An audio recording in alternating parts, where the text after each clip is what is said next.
here we are, folks. This is a weird camera angle. That's what this is. That might be a little bit better. Yeah, something like that.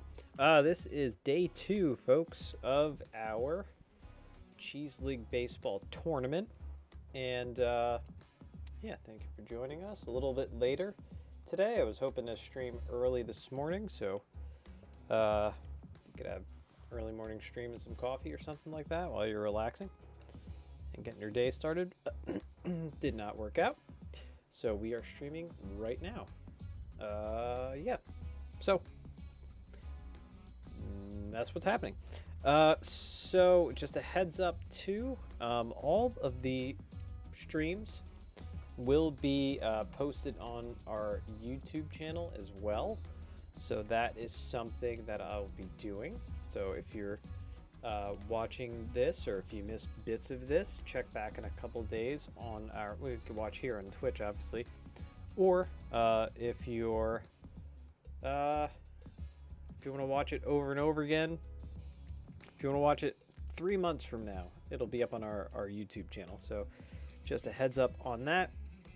And yeah, so let's get right into the action. So little recap from day 1 of the Cheese League Baseball tournament. Bree Boomerangs, Ricotta Regals. Game 1. 3-2 Boomerangs over the Regals. It was a pretty good game. I think Case and Oldie home run, 3-run dinger, sealed the deal for the Boomerangs in like the bottom of the 8th, something like that. So yeah, so Boomerangs, big power hitting team. Expect them to hit more dingers. We shall see how that pans out. I believe game 2 was the Feta Fiddlers versus the Kasiri Kraken, and that ended up in a bloodbath. The Kraken did get on the board, but yeah, it was rough. Fiddlers won quite big. Game 3 was pretty similar. Stilton Saucers win big over the Asiago Aeroplanes. So yes, that was another big blowout. The Aeroplanes again get on the board. They score 1 run. No shutout there, but kind of expect the Saucers to win that series as well. And the final game of the first day was the Mozzarella Maneaters and Provolone Prospectors. And as you can see, the Maneaters surprised me by winning over the Prospectors 7-6. And that game had a lot of homers, a lot of dingers, and yeah, that ball just flies out of that ballpark. So we're gonna kick things off here with this next little showing of games here. So again, the Bree Boomerangs at Apple Field, home of the Ricotta Regals, and here we go, folks. There are starting lineups at beautiful Apple Field. Jesse O'Day on the bump for the home team. As we start things off, Dakota hitting 250 so far. As we look at O'Day on the mound, and that's base hit, and that starts things off. So quite different from game 1, where I don't think we had a hit until like the 3rd or 4th inning across the board. So brings up Oldie, who has a dinger, as I mentioned. Swings that one. O'Day, 4-seamer slider, curveball, changeup in his arsenal. And there is the looked like a curveball high. Fouled down the line. 1-2 on Oldie. Got him. Swinging through that. Strike 3. In steps Repo Sawhorse. Batting 500 so far. Not splendid speed on the base pass here for Boomerangs, but see if they can manufacture something. Maybe not. Sipwell to Tirano to Plouffe. The 5-4-3 inning-ending double play as Chance Raymond takes the mound for the Boomerangs. Got Kerry Coleman leading off for the home team. Raymond's arsenal is the same. Same as O'Day, 4-seamer slider, curveball, changeup. And Coleman's looking locked in already, so that's pretty good for the Regals and their chances. Down to strike she goes. In steps Kenna Mayo.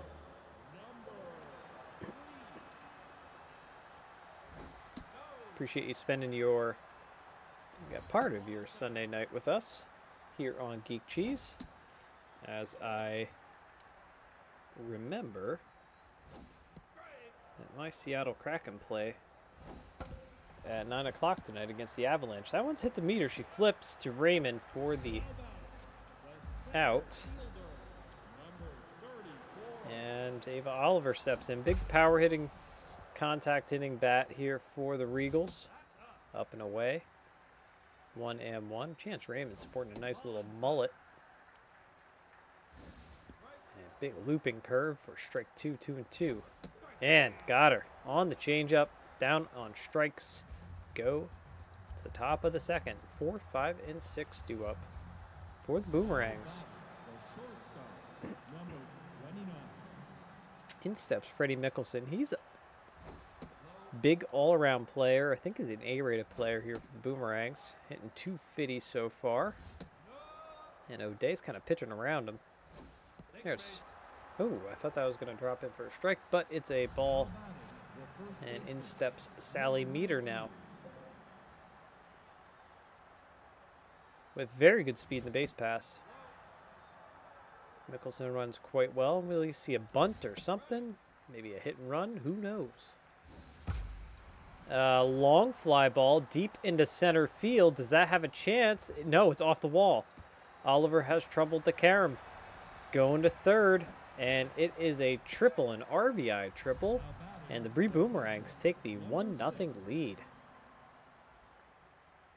Getting good speed on the base pass as the catcher Dirk Davila steps in. That's a fair ball down the right field line. Run comes home.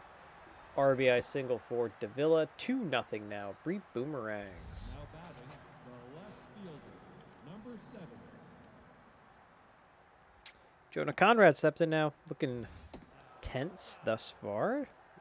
Left fielder for the Boomerangs of Bree. O'Day looking tense. And that was ripped. And Oliver is there to track it down. They're hitting the ball quite well off of O'Day here. So, something to make note of as Ben Buck steps in. Just the number 8 hitter. 2-0 on Buck. And there is a strike.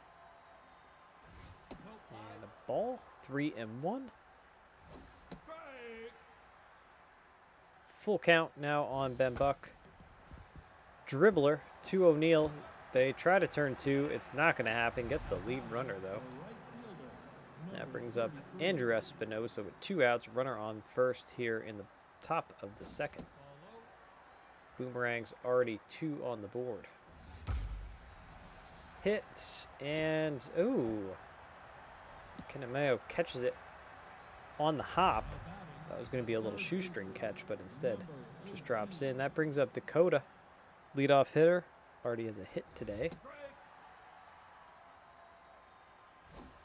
Ooh, swinging something in the dirt. 0-2, and try to get her chase. Nothing doing. And again, nothing doing. Day looking tense. There's a ball again, full count. Runners go. Obviously, 2 outs, runners go. And walked her. So not good. Not good, especially when you got Case and Oldie coming up. Big power hitting, big contact hitting. Is he the second baseman?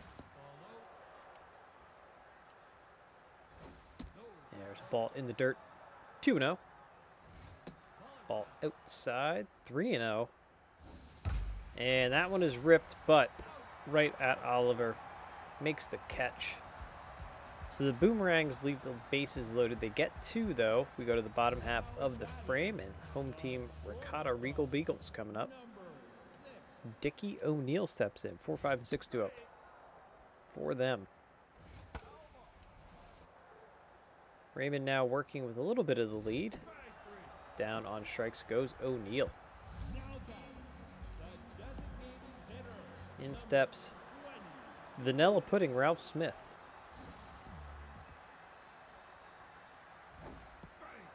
DH Ralph Smith.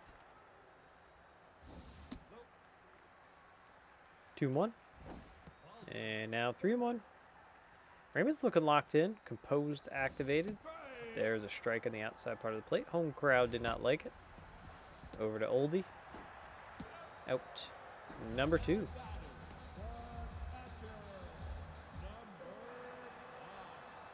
So in steps Burgess. High pitch activated here. It's popped up. It drops in. That was a tough play. Probably should have been the first baseman's ball. That one is fouled away. 1-2. And down on strikes he goes. Again, that changeup working really well for Raymond. Tree 4 and 5 due up now for the Bree Boomerangs. Top of the third, Sawhorse steps in 0 for 1.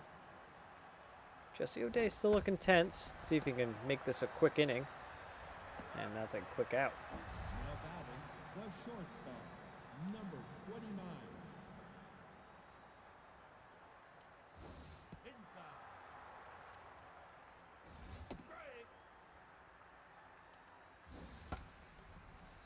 Popped up. Shallow-ish. Right field. Coleman puts it away. Now batting, the first baseman, Out number 2 19. is steps Sally Meter. And this is exactly what O'Day needed. A quick inning. And now the Regals come back to bat with the bottom third of the order up. Now batting, the third baseman, number 16. Raymond's still looking locked in here in the third inning.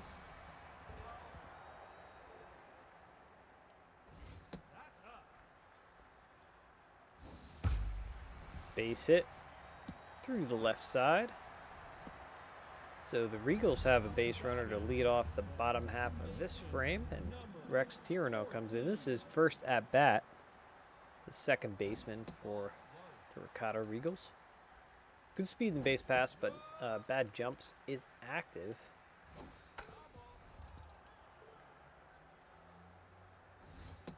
There's a strike. And fouled away. Runner goes. A little hit and run action maybe, something like that. 2-2. And down on strikes he goes. Now batting, the first baseman, number Brings in Sam Plouffe. Not registered a hit yet in this tournament. Ooh, it looked like a good pitch, but maybe a tad low. And down on strikes he goes. Raymond's now working through this lineup. Brings up Coleman. 0 for 1, top of the order. See if they can move that runner over. Of course, folks, if you're just joining us for the first time, as that one's right back to Raymond for out number 3.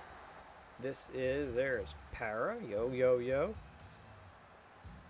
This is, of course, a tournament in honor of the start of the World Baseball Classic, which starts in 3 days. I believe games will begin, I think, Pool C.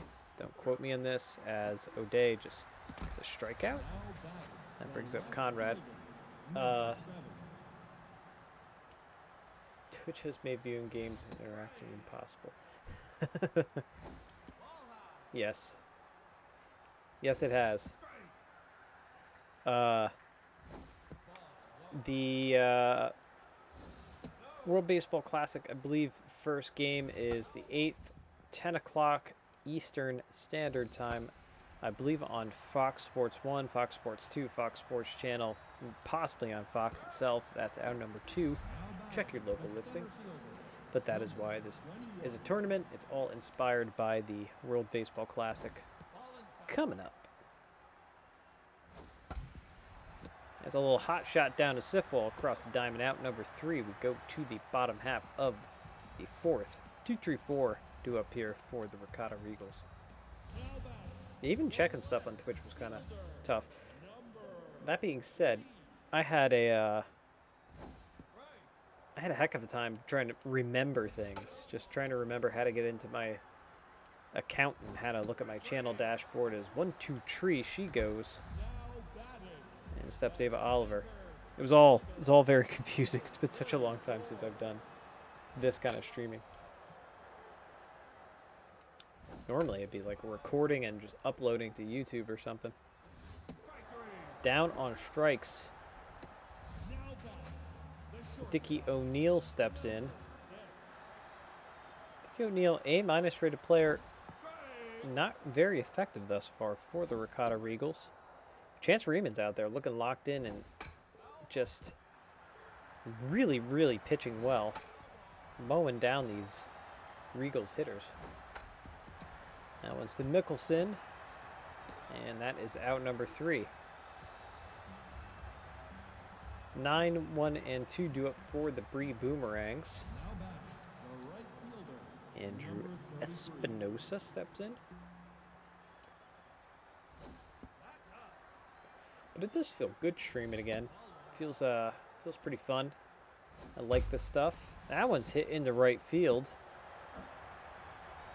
for the first base runner here of the top of the 5th. Bailey Dakota steps in. 1-for-1 single and a walk thus far.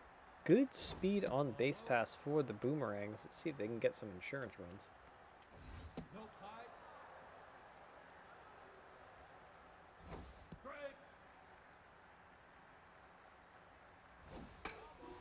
Using Xbox, I can only chat by using a QR code to chat using my phone. If I press back, I lose everything and have to start over. As that one is hit, and that's gone.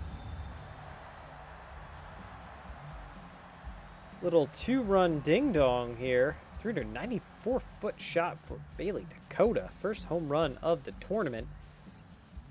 Bree Boomerangs take the 4-0 lead. I told you they are going to be a big hitting ball club. They bats just need to get hot. Lose everything if you press back. Yeah, watch a commercial. The commercials on Twitch, I will say, have... This gets me pulled off Twitch right now. That'd be hilarious. But they have gotten a little aggressive with it.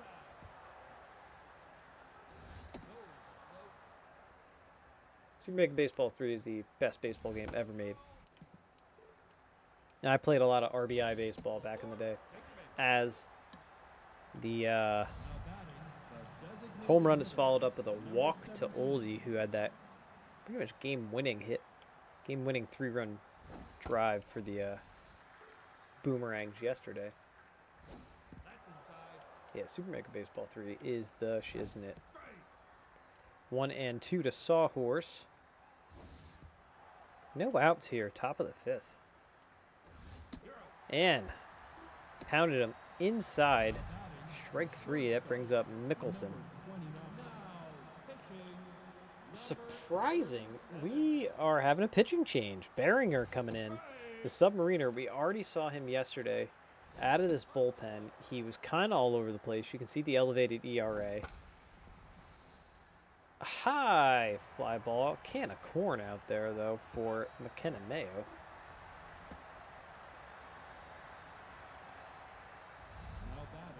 So that brings up Meter. 1 for 2. Triple thus far today. Yeah, Beringer coming in. Again, Submariner. It just had a rough look. And, boy, he's maybe settled down a little bit. Doing some work here with the Boomerangs to get out of it. Get 2 runs, though. That brings up Ralph Smith.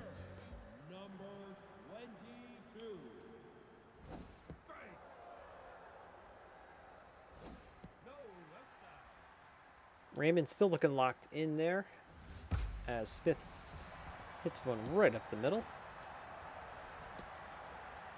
So see if the Regals can make something happen here. See if they can get something going.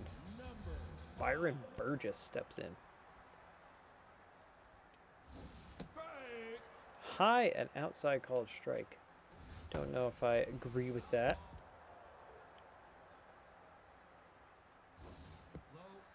Low. 1-2 is the count.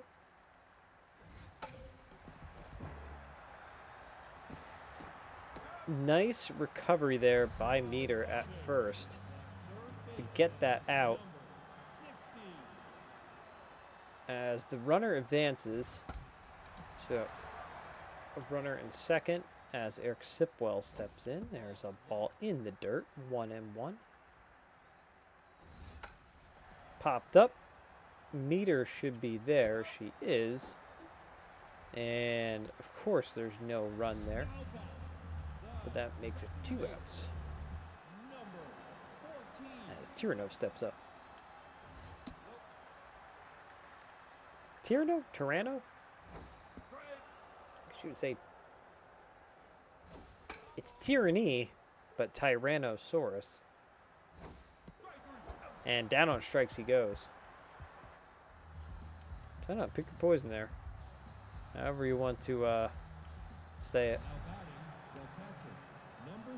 Brings up Dirk Davila.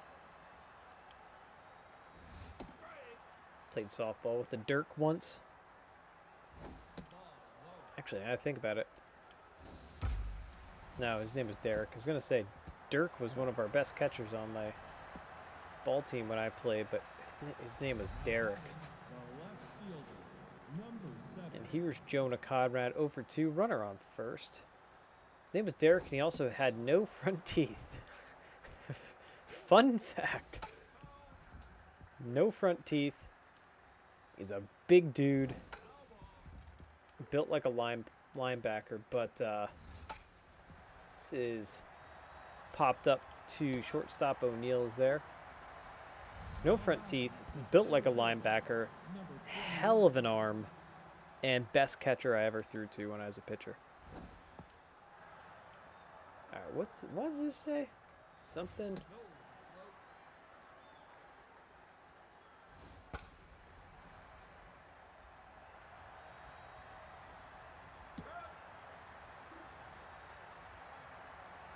Now batting, the right fielder, number 33. Now pitching, number 25.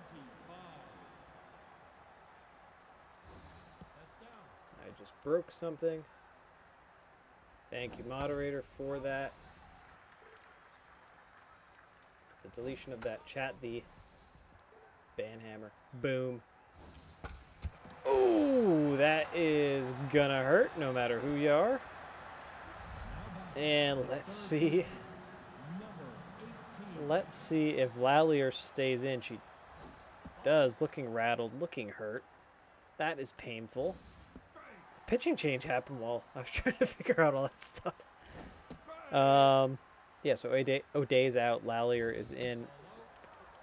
I'm gonna have to go back and look and see what O'Day's pitch count was. I can't imagine it was crazy high, as this is a full count and grounder, a little dribbler to Plouffe for out number 3. So a lot of things happened there. I kind of missed it, but the play clock. Have we thought about switching to the play clock? So the pitch clock, like in Major League Baseball, that is ripped, but it's gonna be right at Espinosa.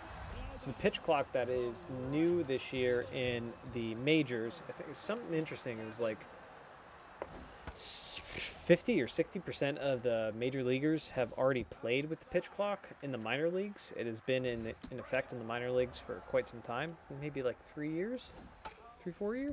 So a lot of guys have already played with it, and they're already used to it. It's the veterans in, as that one gets away from Davila behind the plate, they throw out nonetheless. But yeah, it's a lot of the players are already kind of used to it. The veterans are kind of adjusting to it, but it's surprising thus far, as that one down a meter, out number 3. Quick inning right there. So it's surprising though how the veterans are adjusting, but it's also surprising how short the games are It's already shaved off like 20 plus minutes, I think, which it did in the minors. You know, go to a minor league ball game, 2.5 hours. That one is a little worm burner up the middle here in the top of the 7th. Actually, I can't imagine Lallier's going to last. Yeah, Grover Stewart's coming in now. We saw him the other day. Yeah, Lallier's going to be hurt and recovering, putting some ice on it. Repo Sawhorse steps in, so 2, 3, 4 due up here for the Boomerangs. But yeah, I think it's going to make an improvement to the game. I am in favor of improving the game. If you go to a minor league game, as this one has popped up down the line, Plouffe is there for the out. You know, minor league games are enjoyable because you go there, it's 2.5 hours. You can get home before a crazy hour, before midnight. And that's even, you know, games that have a lot of hitting are obviously going to take a little bit longer, but that's better. Ooh, O'Neill with the leaping catch, a la Derek Jeter in 1997. Yeah, I think it's good stuff overall. That's a strike to Sally Meter with 2 outs. Runner on first here, top of the 7th. That one is hit high and far, and that's a no-doubter. That is gone in between the bullpens. A 2-run jack. 406-foot shot. Meter's first homer. 3rd RBI of the tourney.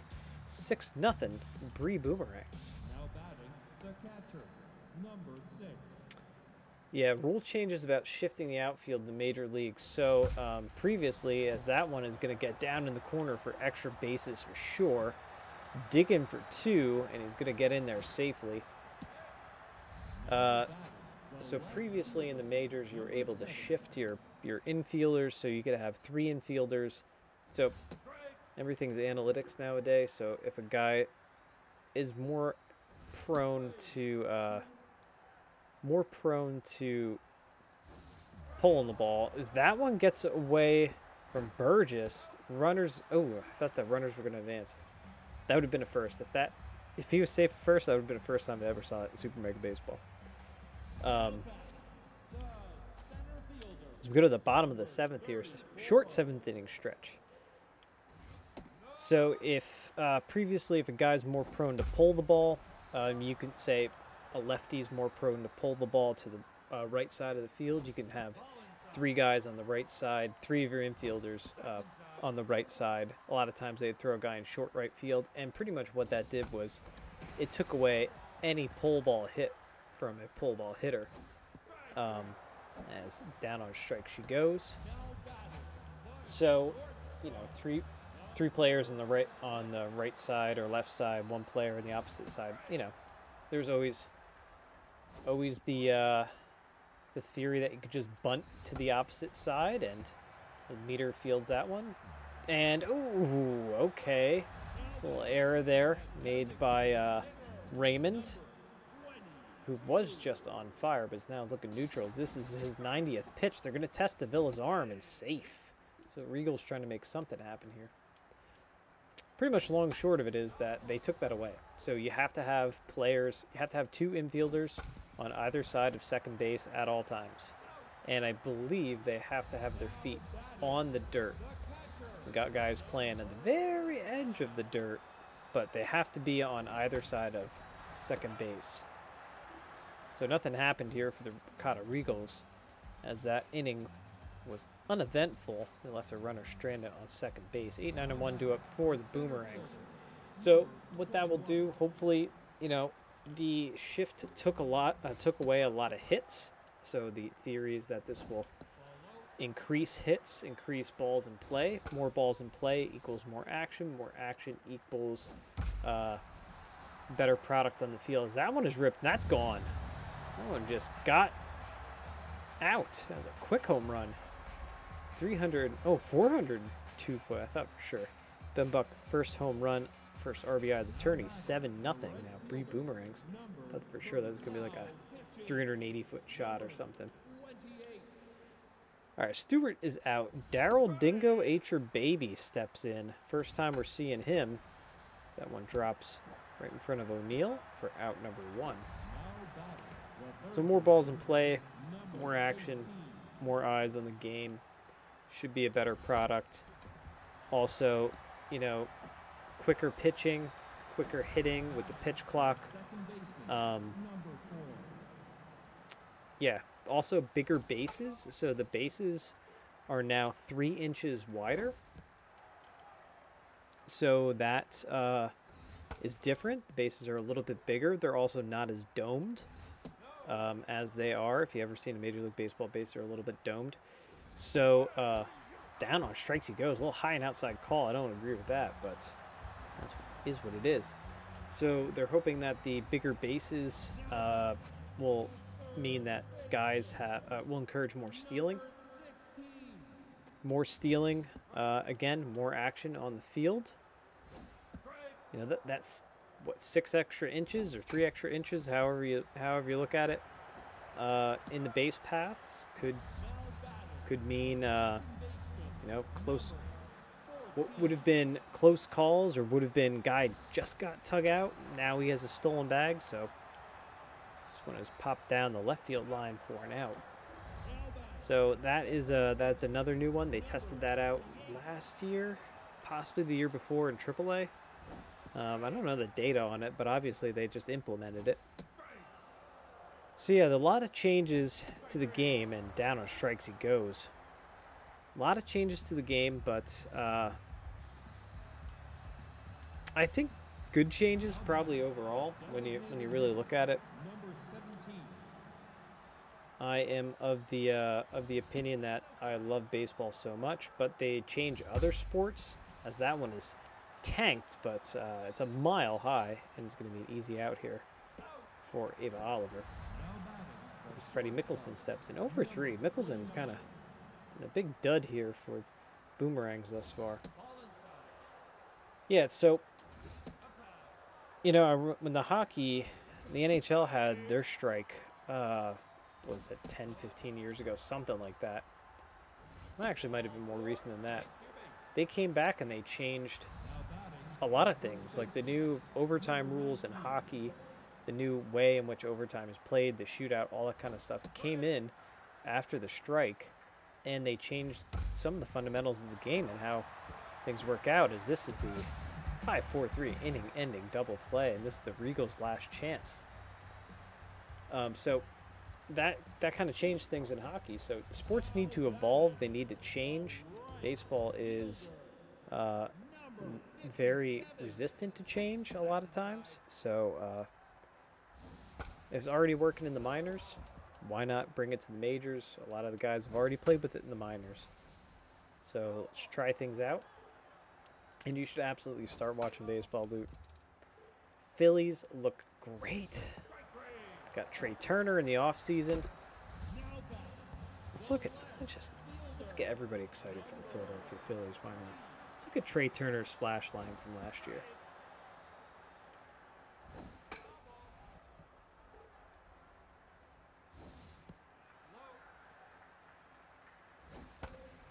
As this one has popped up to left field, it's an easy out.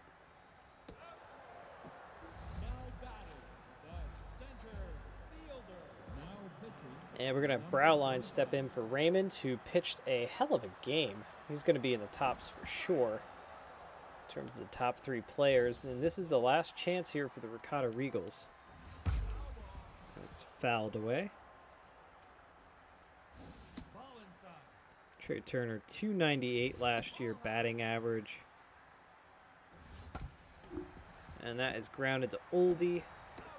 Out number 3, and the Bree Boomerang shut out the Ricotta Regals.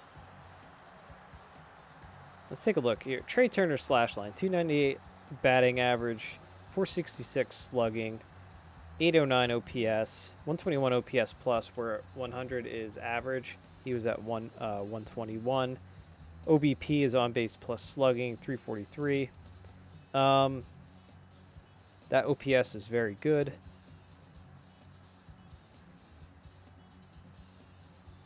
Did I say His OPS, on base plus slugging, is 809. His OBP, I'm sorry, on base percentage was 466. So that 809 OPS is very, very good. That was last year. He was playing with the Dodgers. The year before that, he hit 338.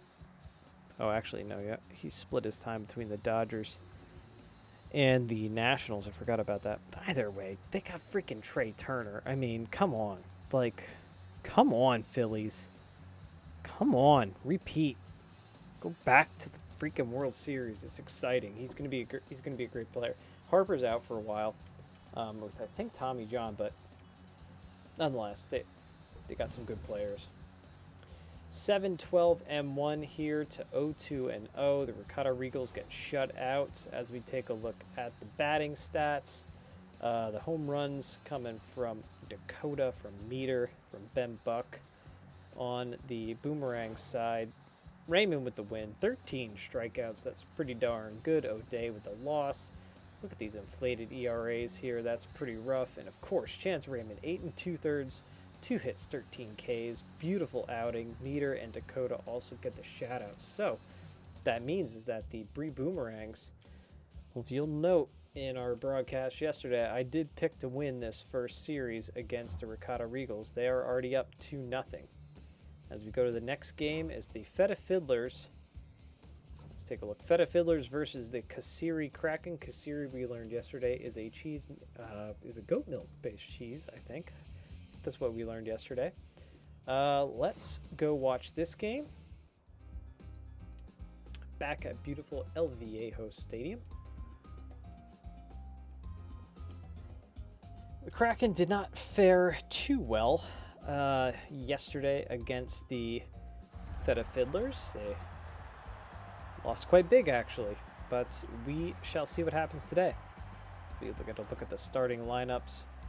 Noah Stevens on the bump for the home team, as Alfredo West is going to lead it off here for the Fiddlers.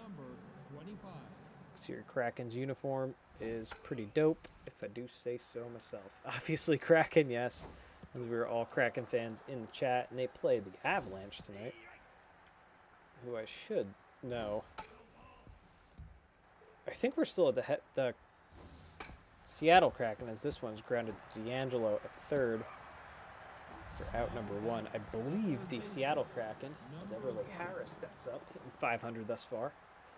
Seattle Kraken are still leading the wild card, I think, as of the other day they were. As of the other day when they played. Here's a little Cooper action in the chat. Popped up D'Angelo over, out number 3. Quick top half of the first here for the Kraken, as Aubrey Flowers is going to lead it off against Blunder Cardanius.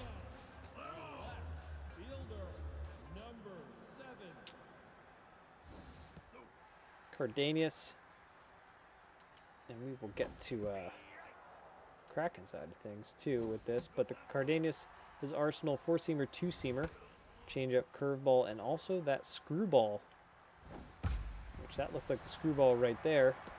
That's a base hit up the middle. There's the Kraken in the chat. I love it. In steps Johnny Dukes. Johnny Dukes is a great baseball name, but the runner on first. And there's a high strike. Runner goes, and I don't know why. It's not very good speed in the base pass. There's a missed sign or something. Johnny Duke's a pretty good hitter, though. Big contact hitter. Of course, the Kraken are contact specialists, except for right there when Dukes strikes out. There is, good look at the Kraken jersey, as Freddie Fenstermacher steps in. A-rated Freddie Fenstermacher. That one is hitting the shallow right. Lau is there. Out number 2. And Pippa Ofello steps in. Big power hitting first baseman here for the Kasiri Kraken. Big curveball outside, 1-1.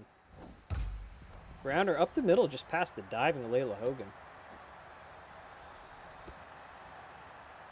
So 2 on, 2 outs. Dirk Newman steps in. Another one of these bigger bats as that one is hit right to Harris. Out number 3, the Kraken Strand 2. Heart of the order due up for the Fiddlers of Feta. Number 26. And Stevens. See his arsenal: 4-seamer, slider, curveball, changeup. Pretty standard fare. And big looping. Little looping curveball, late movement on that Number 17. for the strikeout as Emery Lau steps in. Big game last time. Emery Lau, he had a big home run. I think he had a bunch of hits. Obviously, he had a bunch of hits. He's batting 800. Grounds out here for out number 2. Number 46. And here's Harlow Cray Cray. 6 RBIs already in the tournament after just one game. I think she had a 3-run jack yesterday. Quick inning here for Stevens. 6, 7, 8 due up for the Kraken. So, The catcher. Number 11. interesting thing about the Kraken pitching staff is that they are mostly C-rated pitchers. Not very good at all. Well, dribbler to West, out number 1. Now batting. The And steps shortstop. Brett Thompson. Number 25. Strike on the outside part of the plate.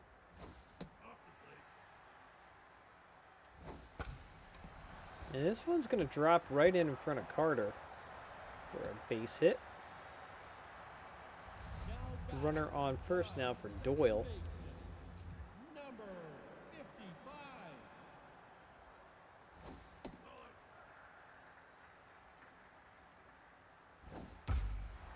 This one is tanked, but very high and not far enough. Carter is there, out number 2. Runner retreats back to first base. Now batting. The third baseman. Number. And here is D'Angelo, first at-bat of the tourney. As I mentioned at the start of the broadcast, these games will be posted to YouTube. As that one is a weird bounce off the mound, but Hogan is there for the final out. 7, 8, 9 due up for the Fiddlers. Tournament will be posted up to YouTube a couple days after these broadcasts. So be sure to follow us there as well. For the whole darn first season of the Cheese League. All 120 plus games of it on our YouTube channel, including a bunch of other fun stuff. Thimbleweed Park is up there. It's a rip to D'Angelo at third, the hot corner, out number 1. The left fielder. As Number Gertie 9. Carter steps in. So you got Thimbleweed Park's up there. We got the original Cheese League. What else do we have up there? Oh, I mentioned my yesterday strike 3. Ooh, that was Now a batting. The very catcher. good call for Noah Stevens right there. That looked to be a little low and inside, but Diablo 3 is up. And Diablo 3 videos keep getting views. Still don't know how. Every month it gets about 3-4 views. Out number 3. And we go to the bottom half of the frame. Now batting. Sims, yeah, Sims are up there as well. A lot of Sims videos. Actually, Kelly's Sims videos get a ton of views yet, too. Every month. Some Hearthstone. Every now and then, I dig into the old archives and I look at those Hearthstone videos, and it makes me want to play Hearthstone again. But I know it's Battle.net, and it's just a temptress. I can't do it. It's like, here, take all my money. Blizzard. Now batting. Strike 3. Now we're back up to, oh, that was the top of the order. That's my bad. Johnny Duke steps back in. That's a base hit. So 1 on, 1 out here, bottom of the third for the Kraken. Now batting, Freddie ball, Fenstermacher up. number 6.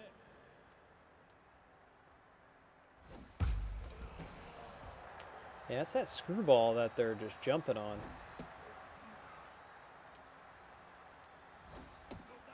Kind of see as that lateral movement. 2-1 now.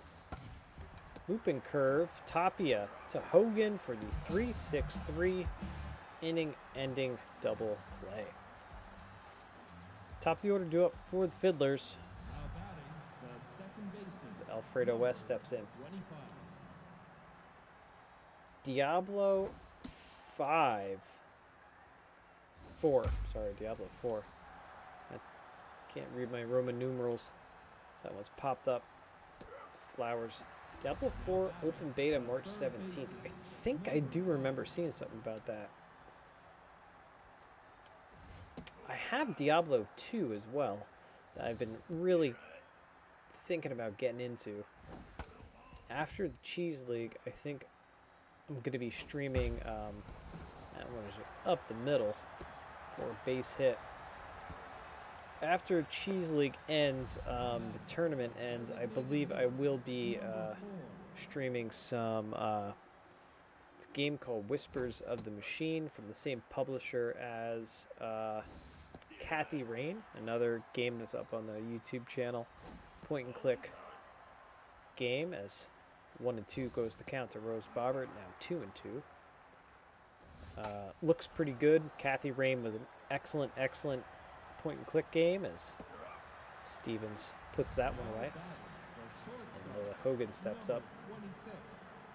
Yeah, Kathy Rain, you know, it had very dark themes too in it. It was a very good engrossing story kind of game, so probably gonna start streaming some of that.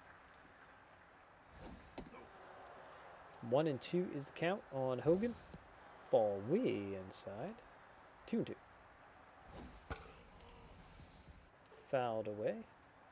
2 and 2 it is, and down in the dirt. She swings at it. Got her to chase out number 3.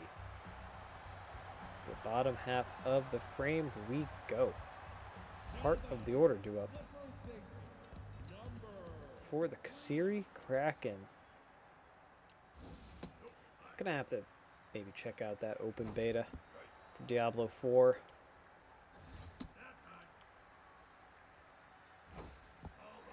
I have a big deadline at work on March 17th. That's all I can think about on that day, as Pippo Othello works a walk. But if I get everything done beforehand, maybe I can take March 17th off and just spend all day on the open beta. There's also a hockey game that's supposed to be coming out, like a kind of like a Super Mega Baseball 3 style hockey game coming out at some point, as the count moves to now 3 and 2 on Dirk Newman. And ball 4, Cardenas walks him, brings up Larry Anson, big contact hitter. 51 pitches, bottom of the 4th here for Cardenas. Yeah, there's some type of hockey game, like Hockey Heroes or something. As the runners go, ooh, Hogan bobbles it, and they get the out at first. Could have been 2, potentially. So runners move up. 2nd and 3rd now, and that run comes home. It's an RBI single, the Kraken on the board. Runners at the corners for Jacob Doyle. Cardenas looking for a ground ball, double play, get out of this inning without any more damage. And that doesn't happen. That run comes home. RBI single for Doyle. Going to 3rd, testing Cray-Cray's arm. And cut off by Hogan. So runners remain at the corners as D'Angelo steps in. Kraken making things happen.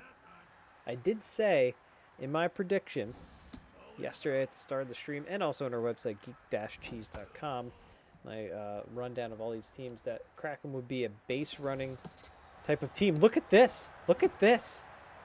A bunt, trying a little suicide or, suicide squeeze, I suppose. as the runners went. And tagged out, so wasted opportunity. Good thought, but it was kind of a poorly placed bunt. So now there are 2 outs, first and second. As Flowers steps in. 1-2 the count on her. Fouled away. Cardenas looking tense out there on the bump. That one gets away from downtown. And the runners advance. So can the Kraken make something happen? Nope. Flowers looks at strike 3. They get 2 runs, though, here in the bottom of the 4th. Go to the top of the 5th. Kraken on the board. As Emery Lau steps in. Now let's see how Stevens deals here with having the lead.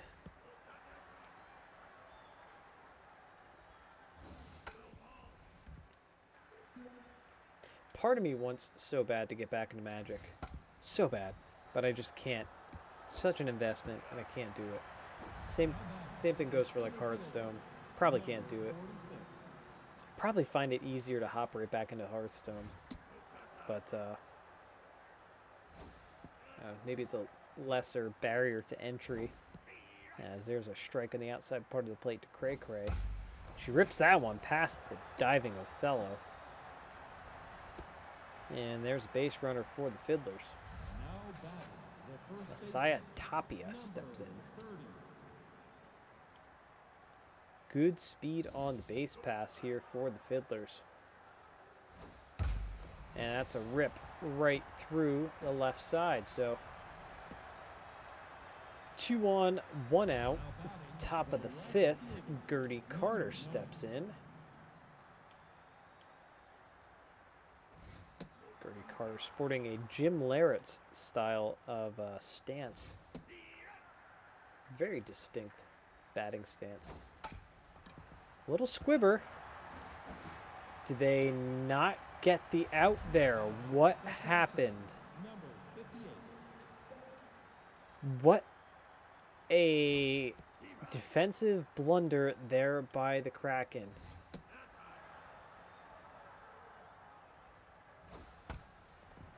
Grounder to Doyle over to first for the sure out, but the run comes home. What a complete blunder by the Kasiri Kraken. Could have stepped on third, threw across the diamond to try for the 5-3 double play, but instead, well, okay. Could have been worse. As I punched the microphone, it could have been worse. Only 1 run comes home. Fiddlers kind of squander that opportunity, but Johnny Duke steps in. But, oh, wow, that was a bad. Ooh, Layla Hogan, nice diving catch. Bad, just defensive play. Fenstermacher steps up now. So there's a Magic the Gathering version on Hearthstone called Spell Slingers. I read that sentence and still don't fully understand the sentence. Magic the Gathering version on Hearthstone called Spell Slingers. So in Hearthstone, they have more like a Magic kind of feel to it? Is that what you're saying?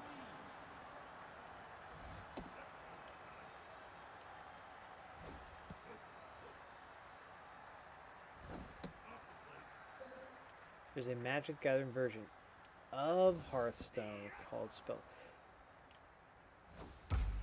That one is hit and snared by West for the final Magic the Gathering version of Hearthstone called Spell Slingers. So it's kind of a quicker style game.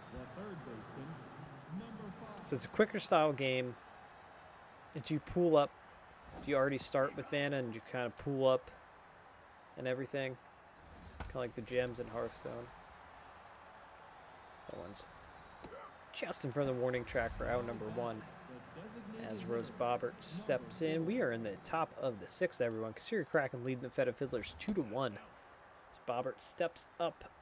Noah Stevens, 68 pitches here. On the top of the 6th. Looking pretty comfortable. Looking pretty locked in. 1 mana every turn. Very fun. Very interesting. Very interesting. To Othello for second out as Hogan steps in. So is this card-based or is this online in the Magic Online kind of version of stuff?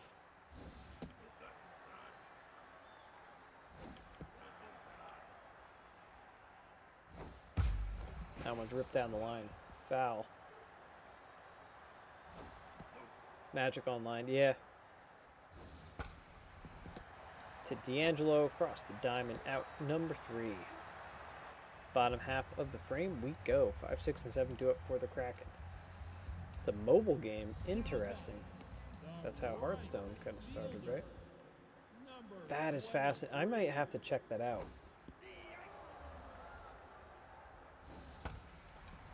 I really, really did like Magic when I played it back in, dear God, the 90s and 2000s, early 2000s. And then I just kind of lost. I couldn't keep up with. Couldn't keep up with buying the cards and all that stuff. And that one was hit, but right to Lau. As Larry Anson steps in, 0-for-2. Larry Anson, his first game. Might have to check that out, though. It's a base hit up the middle. Oh, no. Hogan snags it and throws him out. Good play. Layla Hogan, of course, as Brett Thompson steps in. Layla Hogan is like one of the best players in the tournament. Thompson looking pretty good, though. 600 average. Pretty darn good as it's ground out to West for the final out of the inning. Go to the top of the 7th. Look from the rafters here at beautiful El Viejo Stadium. Here's Emery Lau with the glasses and eye black combination. Foul ball. 80th pitch there for Stevens. And fouled away. I'm going to have to check that out, Luke. I don't know. It has me intrigued. Getting back into Magic in general has me intrigued as this little 3-1 put out right there, and that's brings up Harlow Cray Cray, 500 average thus far in the tourney. Little floater up there, so see his stamina going down, 79 mile an hour curveball. Stamina going down for Stevens for sure as Tapia steps in. So we're going to have to keep an eye on that. That one is hit high and far, and that is going to tie the game. A solo shot for Messiah Tapia. 407-foot shot into the right field stands. First homer, first RBI of the tournament. This is a 2-2 ball game. Kind of a different look now of this game. Gertie Carter steps in. So, as all Seattle Kraken fan know, get the lead and then give it up. It's very Kraken-esque, very on the brand. Stetson Downtown's getting pulled, and we're going to have Rathskeller come in, and we're also going to have Stevens get pulled. Delgado comes in. Now, Delgado we saw yesterday. See the extremely elevated ERA. Comes into the game looking tense, which is never a good thing. Also, lefty-righty on matchup. That's not the best. But Rathskeller's his first at-bat. 2-2, and down on strikes it goes. So comes in, gets the final out. We'll go to the bottom half of the 7th inning stretch, folks, and it's over. And it's gone. Jacob Doyle steps in. All right. Ballstein Price, the regular catcher for the Fiddlers, now behind the dish. There's a big looping curve. Cardenas, 92 pitches here in the bottom of the 7th. Still out there, still battling on the mound. Could still get this win. And he's still looking pretty decent out there as D'Angelo steps up. Oh, I say that, but now with velocity in the red. This could potentially be his last batter. Depends on the outcome, I suppose. 0-2 on D'Angelo. Little slow grounder. Harris gets it. That brings up Flowers, who's 1 for 3. And yep, here comes in regulation. In for Cardenas, who leaves the game. Right now, get the no decision. But pitched a hell of a game nonetheless.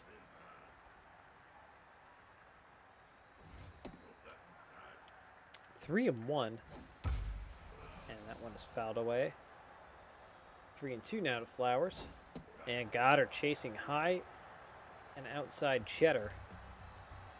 As the top of the order comes up for the Feta Fiddlers. Now batting the second baseman, number 25. So let's see what happens here. There's a strike. Or no, that was a ball. Jeez, I thought that was a strike for sure. Fouled away. 2-1 on West. And that's base hit up the middle.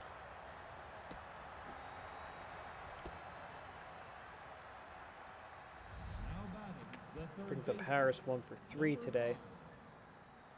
Can't imagine Delgado will last much longer. Big looping curve. And there's another curve, 0-2 to Harris. Trying to get her chased down and away. 1-2. Good speed on base pass here for the Fiddlers. Popped up. It's going to be an out with Delgado there. Put out. Bobbert 0 for 3 steps in, and Denny Hayes comes in out of this bullpen. This is going to be the Kraken's downfall. Their starters are not that good, although they got a lot of longevity out of Stevens today. That one is ripped into center field. That is going to be extra bases most likely. They're going to send the runner. They do. Othello gets it, fires home, no chance. And the Fiddlers take the lead 3-2 over the Kraken.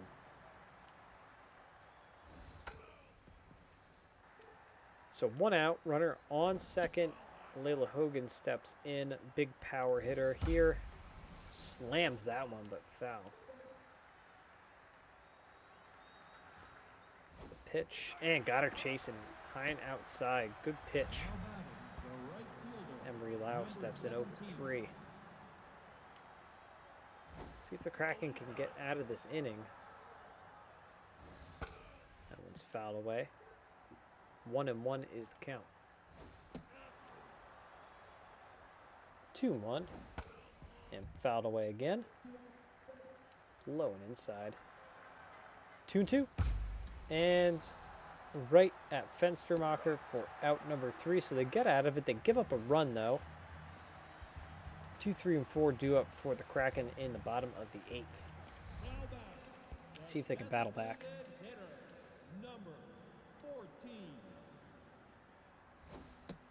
There's strike. 2 Johnny Dukes from William Regulation.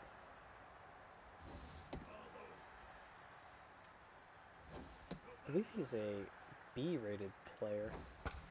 Popped up. High fly pop up. Left field.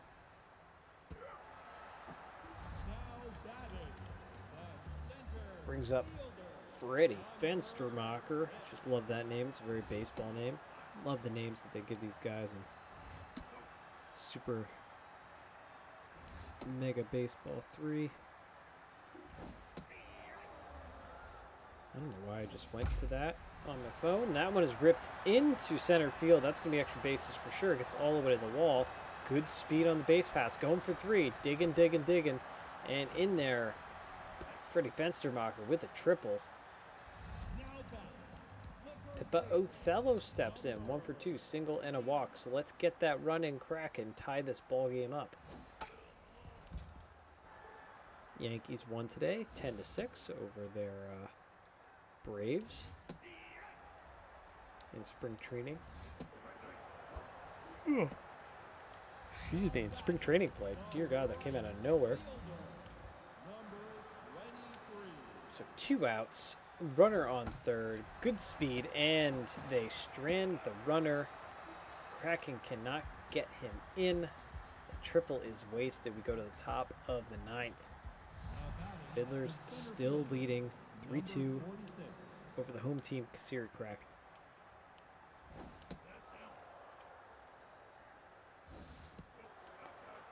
Just so happy baseball's back. That one is, ooh, nice little snag there by D'Angelo. Out number 1, hot corner action. Tapia, 2 for 3. Got a home run today. And an RBI, as that one's fouled away. Go-ahead home run, I believe, right? He had the go-ahead homer. Fouled away, Jesus, low and away. Big looping curve there from Hayes. Full count, walks him.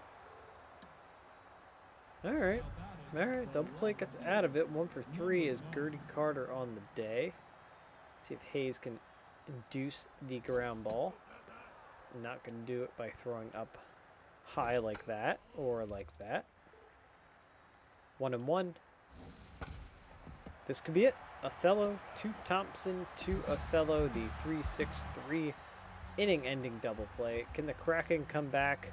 They are trailing by 1. 6, 7, and 8 due up. Here's Larry Anson 0 for 3. Has regulations in here. Close this game out for the Fiddlers. A little weak grounder to Hogan. Pumps, fires out number 1. Brett Thompson up now, 2 for 3. 2 singles and an RBI. Having a good game.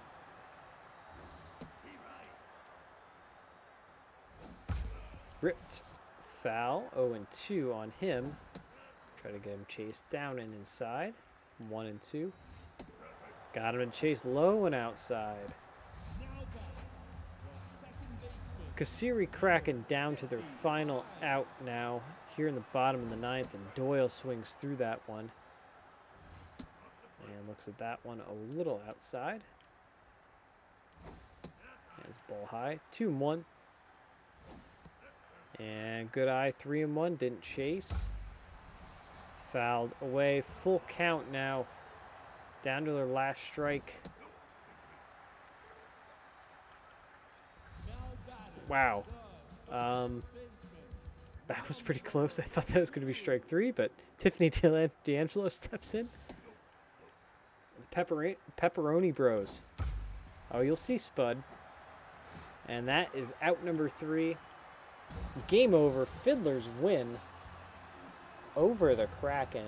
The line's 3-7-0 to 2-7-0. And the big hit was Tapia, his homer. That's what did it.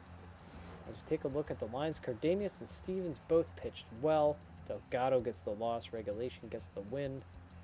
Yeah, it's kind of an even matchup for most of the game. You see Stevens and Cardenas there with their in the top 3.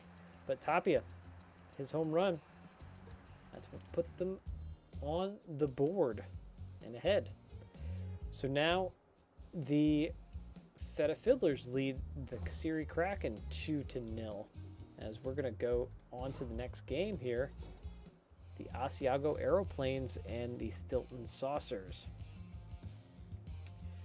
There's Spud and Tater Pepperonis. Spud is the catcher for the Mozzarella Man-Eaters.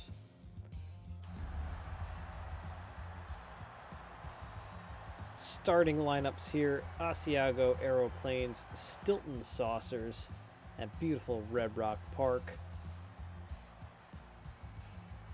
Jalen McMaster on the bump for the home team Saucers. Trey Mattingly leads it off for Asiago. Ball outside.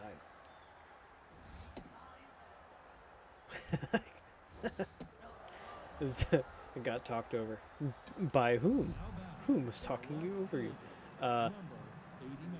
It was Spud and Tater Pepperonis.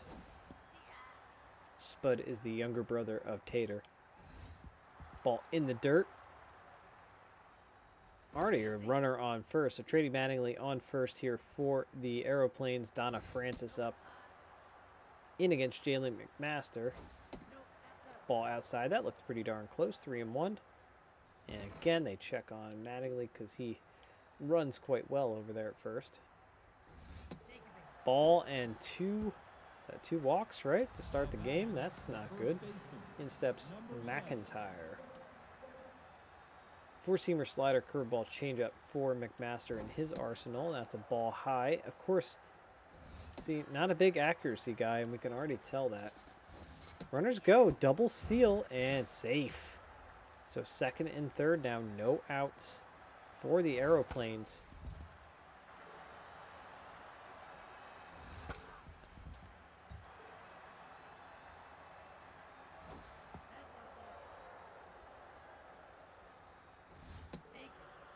And another walk. Oh, man, when I was a coach, working with our pitchers, walks score runs. That's what I would always tell them. This is kind of ugly, folks, here. McMaster can't find the strike zone. That's a base hit up the middle. One run comes home.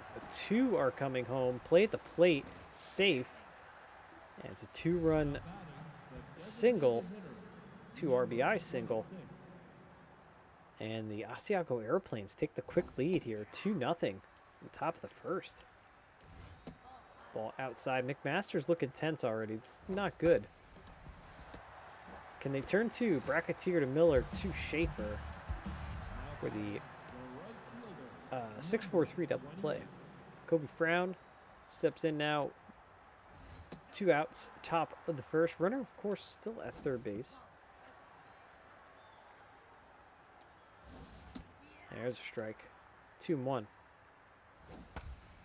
Popped up. Is that going to get down? No. Lowry is there. So, Asiago, the Aeroplanes stepping in first.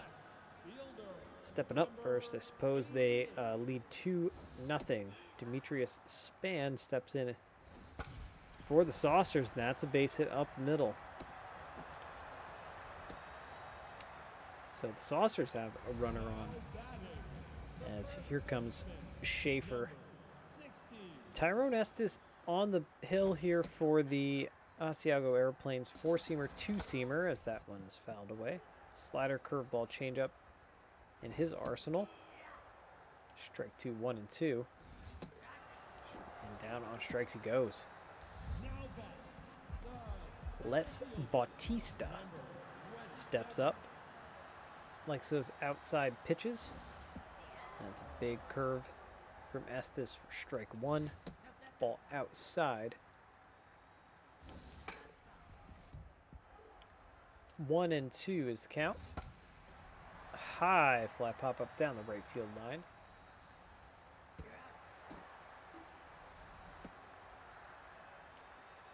Is there a reason I don't do this professionally? The birds outside thought this was the World Series. It's just for fun. I'd love to do this in an actual baseball setting as Trey Mattingly snags it for out. Number 3, going to the top of the second. 7-8-9, bottom third of the lineup due up already here for the Asiago Airplanes.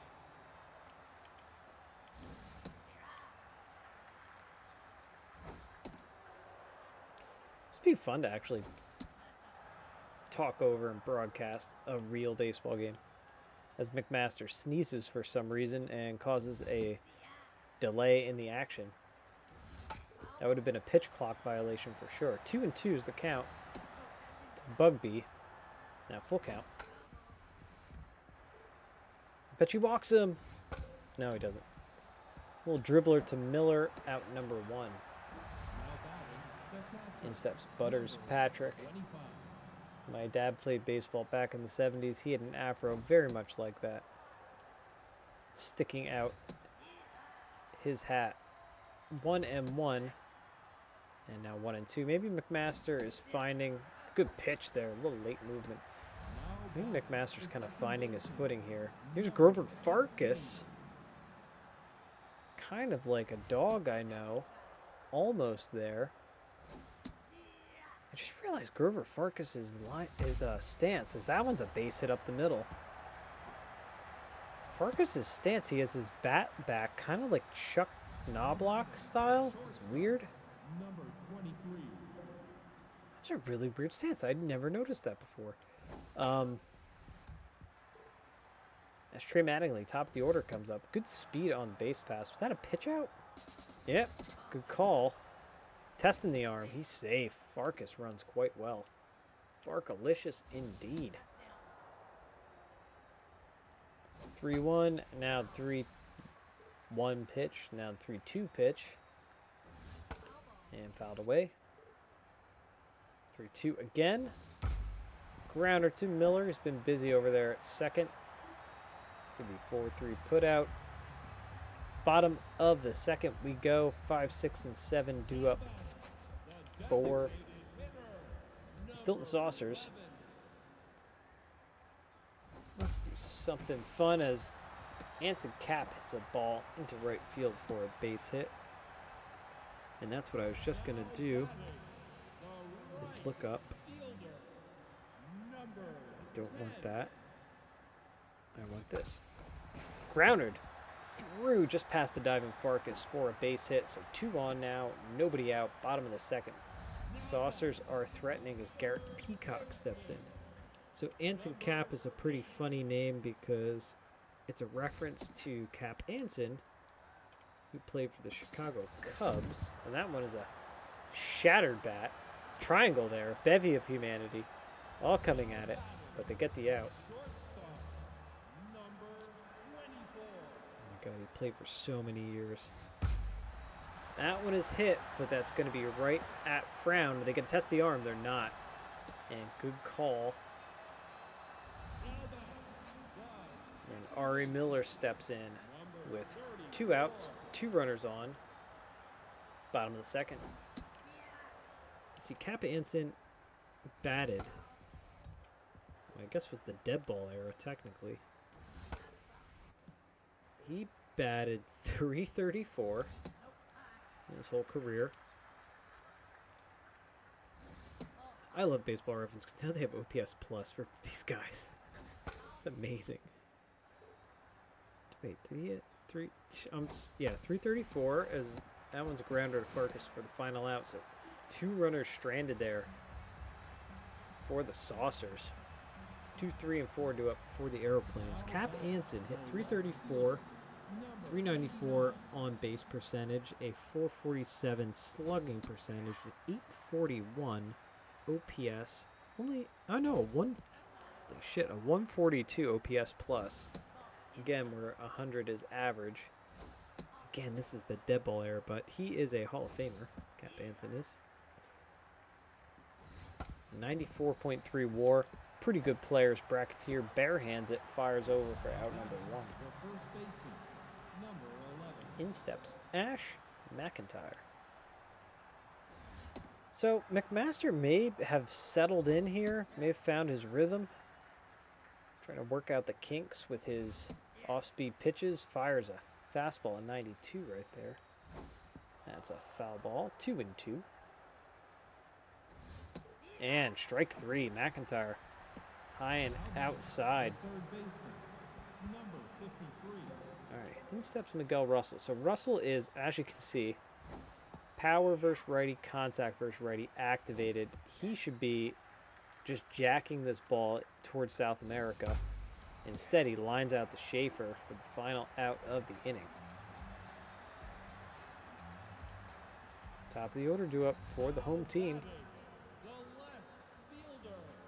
In steps Demetrius Span, 1 for 1 so far. Grounder, McIntyre takes it himself, out number 1. Nash, Schaefer steps in. Foul away. A lot of foul territory here at the Red Rock Ballpark. Red Rock Park. I never really noticed that until right there. Mattingly deep in the hole over to McIntyre for the second out, and that brings up Bautista.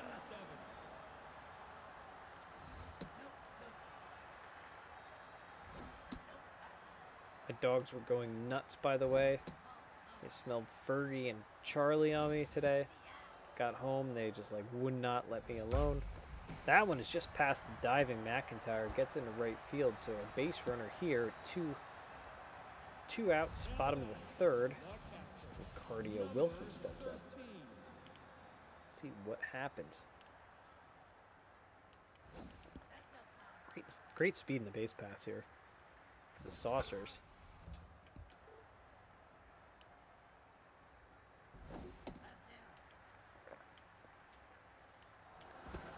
Try a pickoff move. That is another rule change this year. Pickoff moves have changed in Major League Baseball. You can only pick off once. That one is fouled away. You can only pick off once to first base, I guess it is. That one's hit through the left side, base hit. So 2 on, 2 out. That brings up Anson Cap.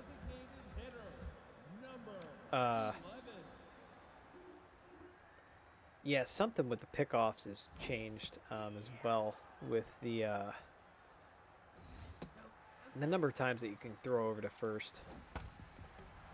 Squibber to McIntyre, out number 3. There's one stat I would love to see out of Super Mega Baseball. Maybe possibly in the season or franchise mode. But runners left on base, that would be fascinating. Yes, I was cheating on my dogs, and yes, they did know it. For sure.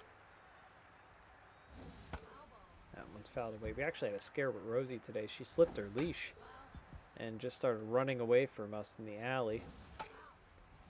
But funny enough, she actually just ran right back home. She ran right back to the gate, and she's like, I think I'm just done with walking today.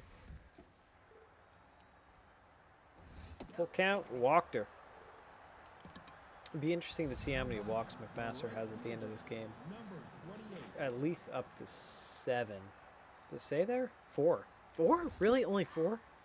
Really? Wow, I was way off. Frown steps up. Pretty ineffective thus far, Kobe Frown.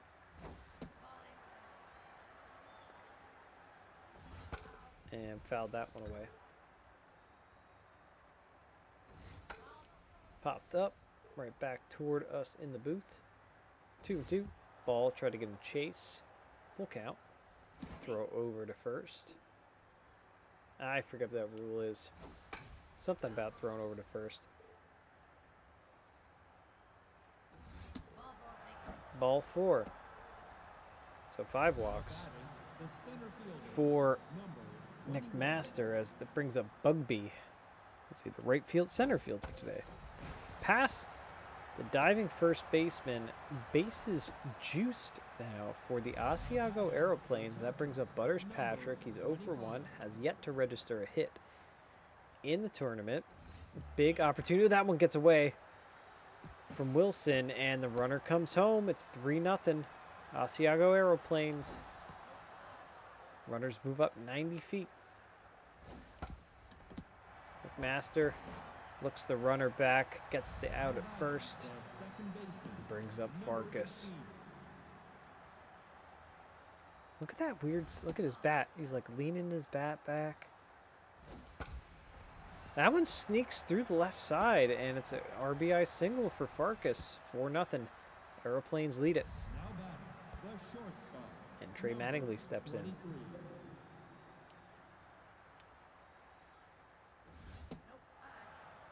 Runners at the corners, 1 out. Ball outside. Fouled away. 2-1 is the count. And there's a strike. 2-2 now. Over.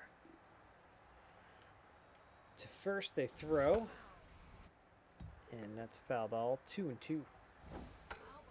Little hanger. Doesn't get good wood on it. 2-2 again. And now he's down on strikes.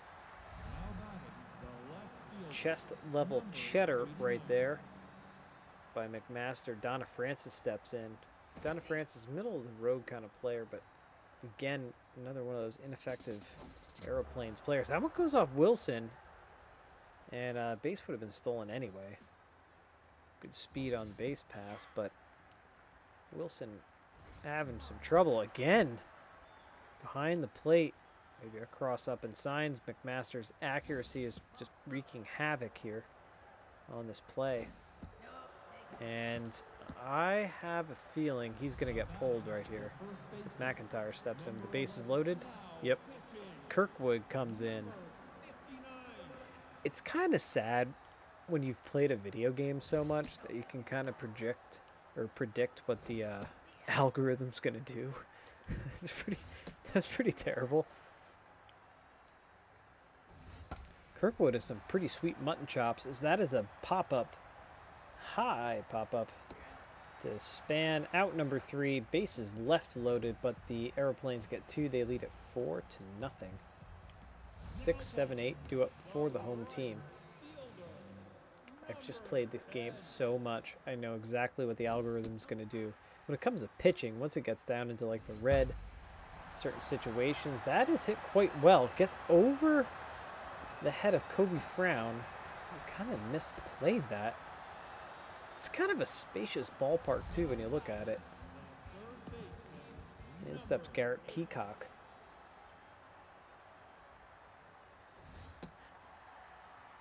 So leadoff double here. Let's see if Peacock can get that run in. At least get the Saucers on the board. And he does. That's going to go down the right field line. Frown throws it into second. Saucers on the board as Bria Bracketeer steps up.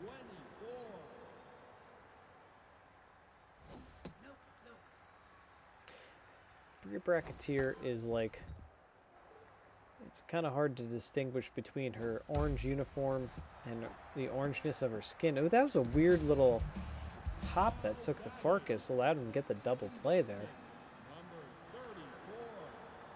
Somebody the other day posted on Facebook a picture of them spray tanning themselves. And this person I know personally, worked with this person for years. And they look orange. A very orange looking person. Just want to be like, stop spray tanning. What are you doing?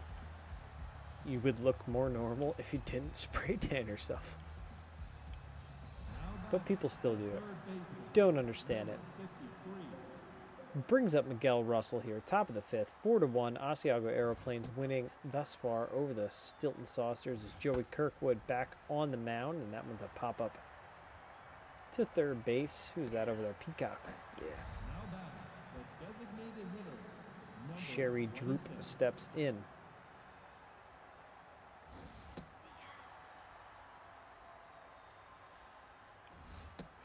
Kirkwood, not the most accurate pitcher either, but definitely looks like he feels a little more comfortable out there maybe than McMaster did. 2-2, foul ball. And again, we reset 2-2. And that one's going to duck in. And Span gets it, fires into second. It's a cutoff. Now batting, the right fielder, number 28. Eating mac and cheese while watching Cheese League after eating pretzels and cheese. That's a lot of cheese. Yo, dude. So, when I was a kid, when I was a little fat kid, was it Pepperidge Farm? Pepperidge Farm had this like cheese spread or something. And I can't tell you how many tubs of that I ate. Bracketeer to Miller, and they're not going to be able to complete the double play. But nonetheless, now there are 2 outs as Bugby comes in. The runner, very good speed on first base here. And, ooh, they caught him stealing. And he's tug out. Out number 3. Wasted opportunity there. Go to the bottom of the 5th. Yeah, there was I think it was Pepperidge Farm, but I would just eat. No, it was Cracker Barrel. I think it was Cracker Barrel, like a tub of Cracker Barrel cheddar cheese spread. And I'd just sit there with my Utz specials, and I would just like eat pretzels and cheese. Oh, man. If I did that now, I'd probably end up in the hospital. Back in the day. Oh, so good. So freaking good. Ugh. Yeah, Cracker Barrel, yes. Little cheese never hurt anyone. No. No. I guess except for me, technically. I got kind of a condition after eating so many pretzels and cheese when I was a kid. That was like a snack as Bautista steps in. That was just the run-of-the-mill snack in our household. Was just a plate of cheese and a plate of pretzels. That one's hit quite well. Is that going to get over his head? Yeah, Bugby fields it off the wall. It's a stand-up double. And again, 2 outs, runner on second in scoring position for the Saucers. As Cardio Wilson steps in, 1 for 2. So many pretzels and cheese. McIntyre takes that himself. Out number 3. So many pretzels and cheese. Cheese. Cheese beat us.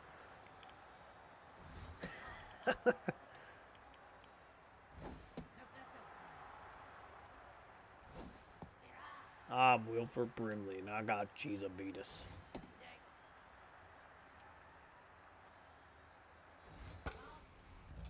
It's your goddamn God-given right. Get access to Cheesabeatus medical supplies.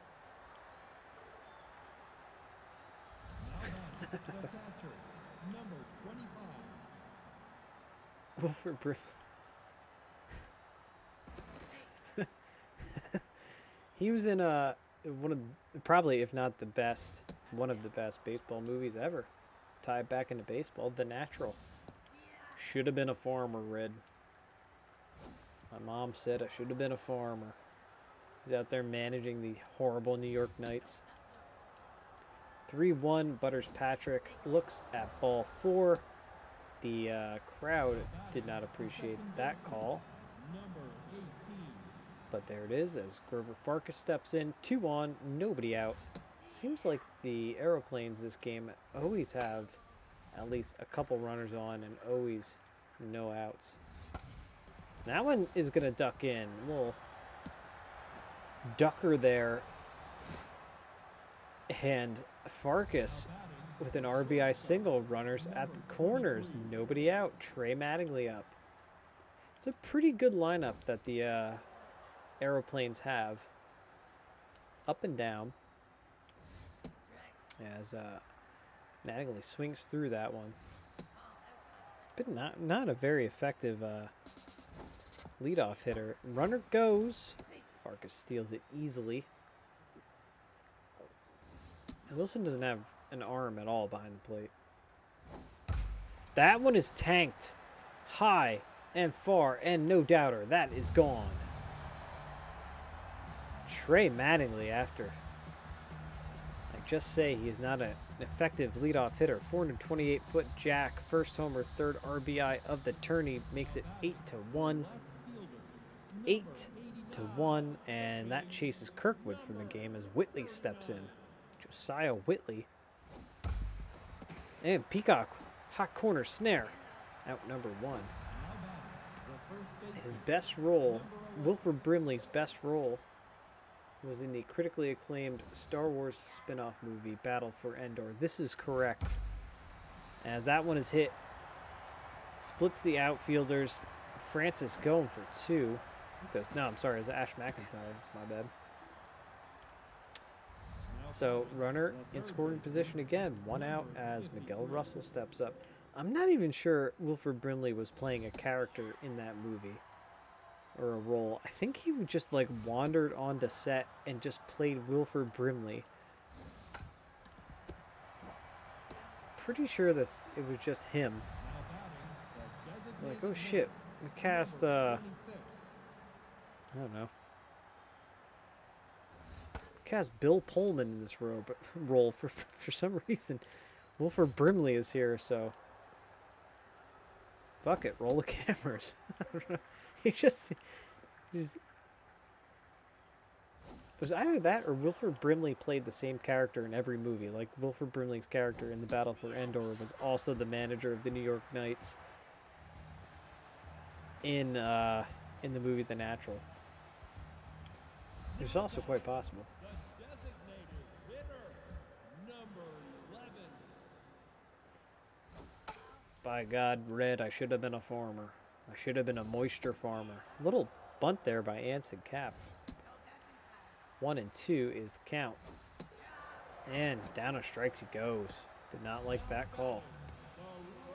Lowry steps in 2 for 2. Single, double.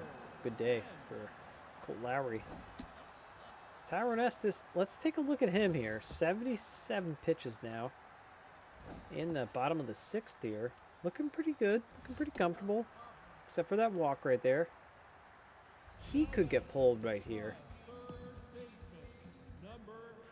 No, he's not. Stamina and everything is just okay. This is... McIntyre flubs it. Ooh, they get the out, though. Good recovery by Trey Mattingly at shortstop. Brings up Bria Bracketeer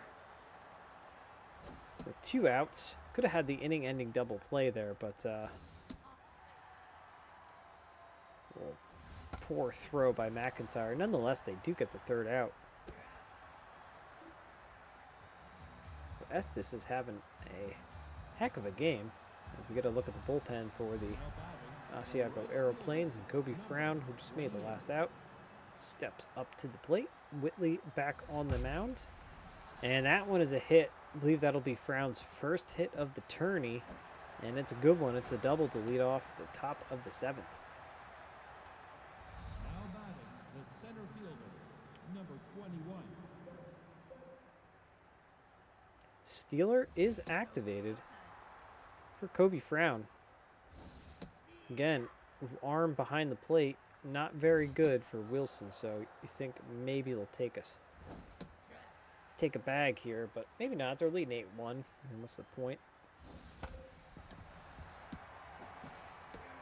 Miller to Schaefer, out number 1. Butters Patrick steps in.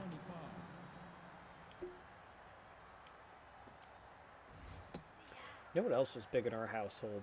It's got me thinking that the pretzels and cheese, as that one is hit up the middle. Butters Patrick, his first hit of the tournament, gives the Aeroplanes a 9-1 lead. 3 for 3, Farkas, have yourself a day.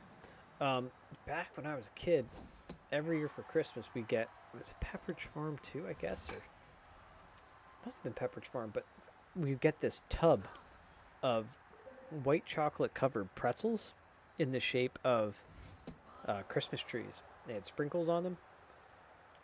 Not like just like pure sugar sprinkles, like the crystal kind of looking ones. I used to get that every year for Christmas, and I remember my mom would buy it like in like the beginning of December when the kiosk showed up at the mall, and she would hide it. And man, if you like find that before Christmas and just start eating, that one might sneak out. Holy shit. Home run here. That just snuck over the wall. Mattingly, 2nd homer, 5th RBI of the tournament, 2nd home run of the day, I believe. And the Aeroplanes are just kind of running away with this one. 11-1, they lead it.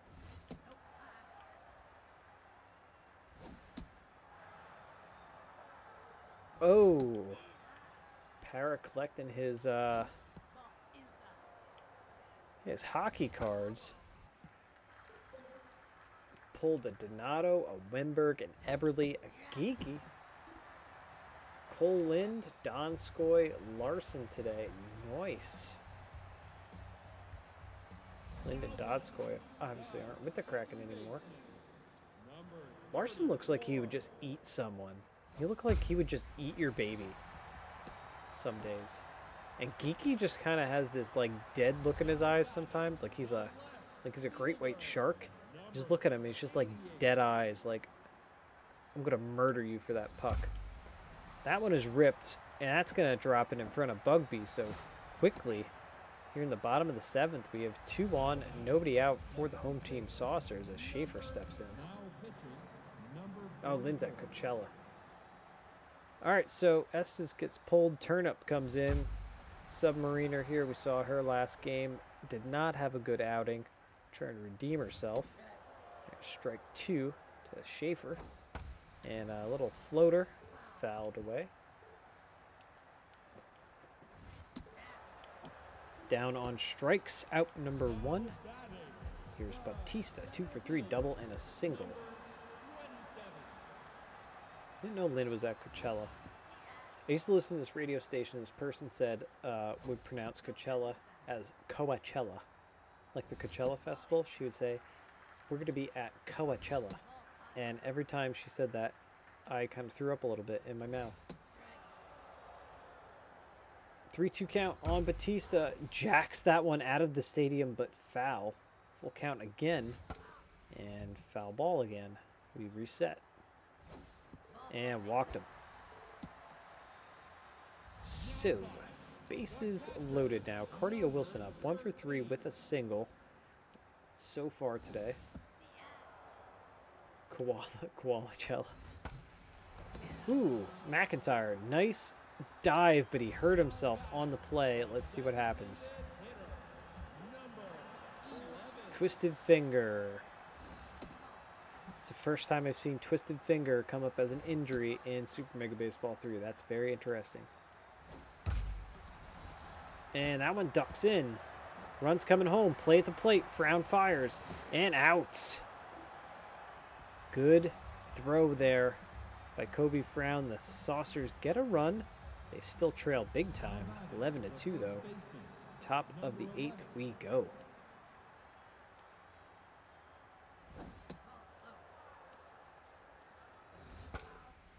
Yeah, those pretzels were, as the kids would say, they were fire. I'm sure that's not what the kids say anymore, but that's what my imaginary kids say.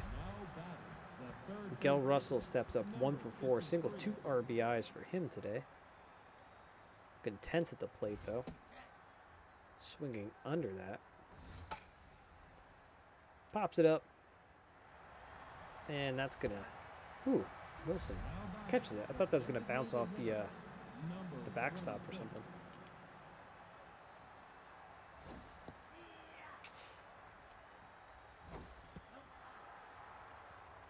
After this, folks, we have one more game for you tonight, as that's a hit in the alley. Goes all the way to the wall. Is that going to be a triple? And I thought about it, but nope. No triple for you. Does bring up Kobe Frown, though. And that chases Whitley from the game. Turner coming in now. The closer obviously not in a save situation, just trying to get out of this inning, get their bats back up. Turner fires out number 3, and that's what she does. 6, 7, 8 now for the Saucers. After this, like I said, we have the Maneaters and the Provolone Prospectors.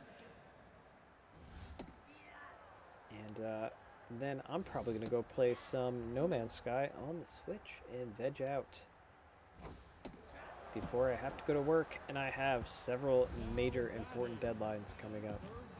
I'm looking forward to it. Peacock steps in, rips that. McIntyre, even with that twisted finger, dives, flips, out number 2. All right, turn up out, Duarte in. Saw him a little bit the other day. Lefty-righty matchup again. At home plate, but foul. And just foul. 1 and 2. Almost hit her shoes. Down on strike she goes. 98-mile-an-hour fastball from Duarte. Top of the 9th, folks. 7, 8, 9 due up for the Asiago Aeroplanes. A comfortable lead here. Coachella. Oh, man. I just remember hearing that in the radio. So painful. Grounded to Schaefer. Out number 1. Coachella. Freaking kidding me. It played really good music on that radio station. It's like an alternative station. Oh man, and Kelly and I were reminiscing about, for a period of time, we commuted to work together. We carpool as Patrick goes down on strikes. And there's this lady that used to be on the radio in the morning, and she sounded like how Joey Ramone looked. And she would play really good music, but she was like, I don't know, she had to be like a 60-year-old community college student or something. I don't know. It was really strange. There's a really strange radio show in the morning, and she would just like play good weird music and then talk about nonsense. But she had this like gravelly voice. Down on strikes. Parrish, she kind of sounded like Jody at work, at my former work. She kind of had that like gravelly kind of voice to her.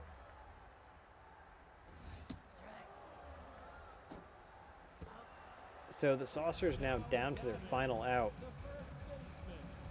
As Schaefer steps in, Duarte looking to close it out here for the Aeroplanes and even this series. Down on strikes, and there it is. Series is evened. Aeroplanes win big time. 11-12-0 to 11-0. Slash lines. Yeah, lots of hits on both sides, but the Aeroplanes just able to string things together. I mean, just big home runs there. Mattingly is obviously probably going to be the number one. Estes pitched quite well. McMaster just couldn't find the strike zone, really. That was his downfall. Mattingly obviously top marks there. Farkas 3 for 5 up there as well, and Colt Lowry gets the shout out. So that series is evened up now as we go to the final game of the day, and the Provolone Prospectors versus the Mozzarella Maneaters.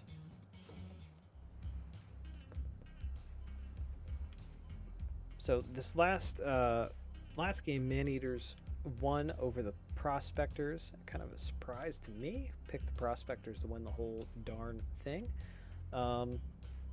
And this Tiger Den is a Cracker Jack box, so we saw lots of home runs.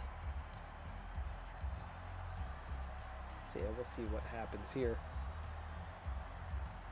Adeline Alvarez on the mound for the home team as Lee Randall steps up his first at-bat of the tourney and looks at a strike.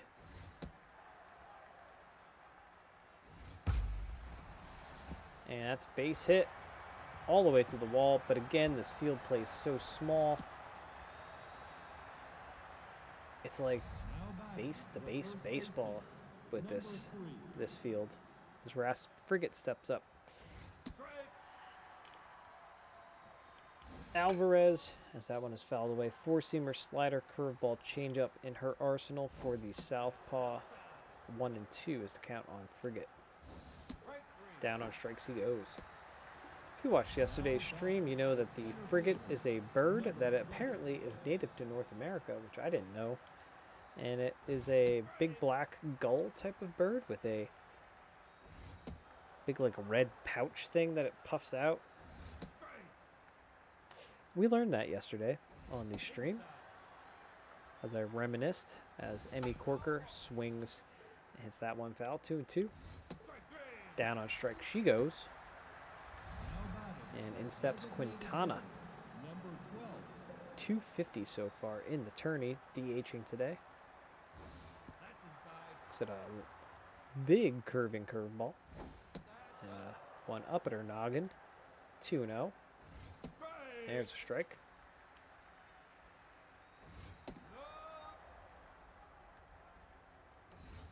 Do I have a favorite hockey player yet? That is a very good question. Yanni Gourde, as Quintana draws the walk. 2 on now, 2 outs here at top of the first, and Marin steps in. Yanni Gord is definitely up there as being a favorite. As that one is a mile high. An easy out here for Arya Bell. And that's the end of the top of the first. Yanni Gord is my Conseco, so you know what that means. That's funny.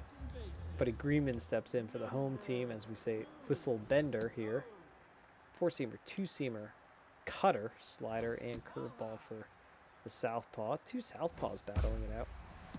Grounded to Price, out. Number one. And here's Bell. I don't... Yanni Gord's obviously a favorite, for sure.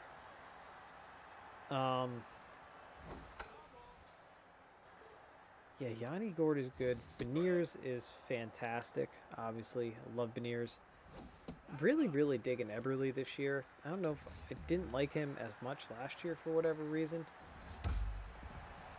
As that one's hit the Marin for out number 2. I'm really liking Eberle this year. Gord is probably definitely my favorite thus far. Honestly, I'm kind of really liking Vince Dunn this year.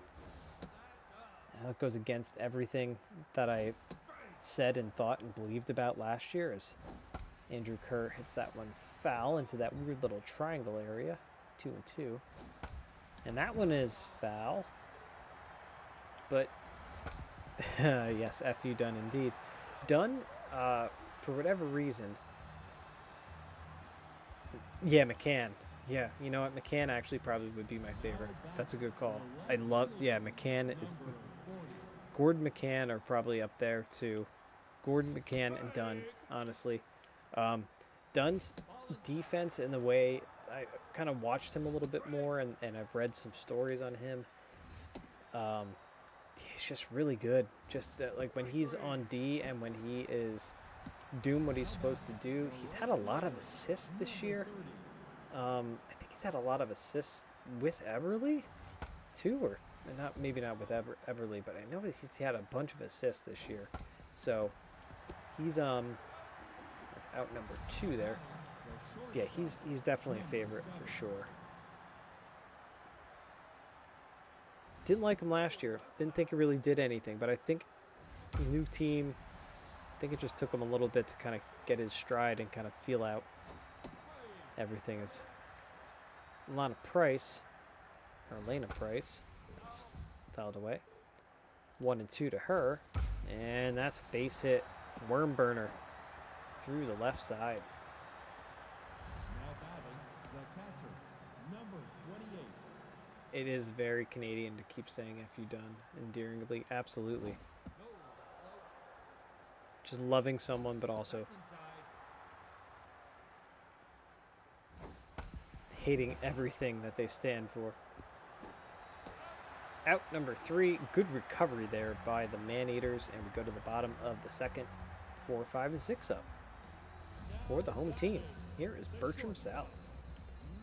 Yeah, McCann's awesome.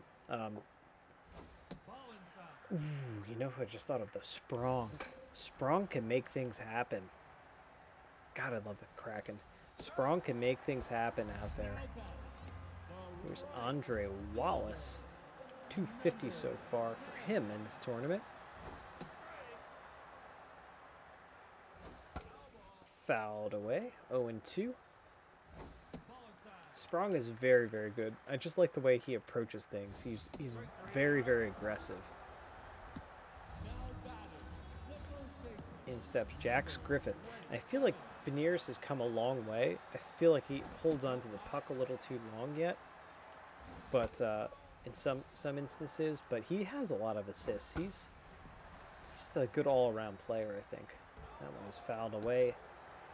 1 and 2 on Griffith, and that's a base hit up the middle. Ooh, off the glove of Elena Price. So runner on first now. Quentin Jock steps in. Good speed on the base pass here for the home team Man-Eaters. And safe. Ball in the dirt. And inside, 2-0 to Jock, and now 3-0. So Bender working back and walks him. That brings up Kenneth Connor. Did we talk about Bender and his arsenal? 4-seamer, 2-seamer, cutter, slider, curveball. I believe it's the exact same arsenal for both pitchers. Top of the order due up now for the Provolone Prospectors. I think Alvarez has the same 1-for-1 with a single is Lee Randall. I think Alvarez does not have the same. For some reason I thought she had the same arsenal. That's base hit up the middle again. 4-seamer, slider, curveball, changeup there for Alvarez. In steps Rasp Frigate. Yeah, Sprong is great. Again, just a big attacker. I don't know how that didn't hit Frigate in the noggin, but just kind of traveled right through him. So, ooh, he swung. Oh my God, that must have been like a hit and run or something like that. He swung at that. So now it's 1-2. Swung at the ball outside that the catcher missed, and down a strikes he goes. In steps Emmy Corker. No speed on the base pass here with 1 out. Top of the 3rd. Big looping curveball there from Alvarez. And boy, tied her up. And got her chasing down and away.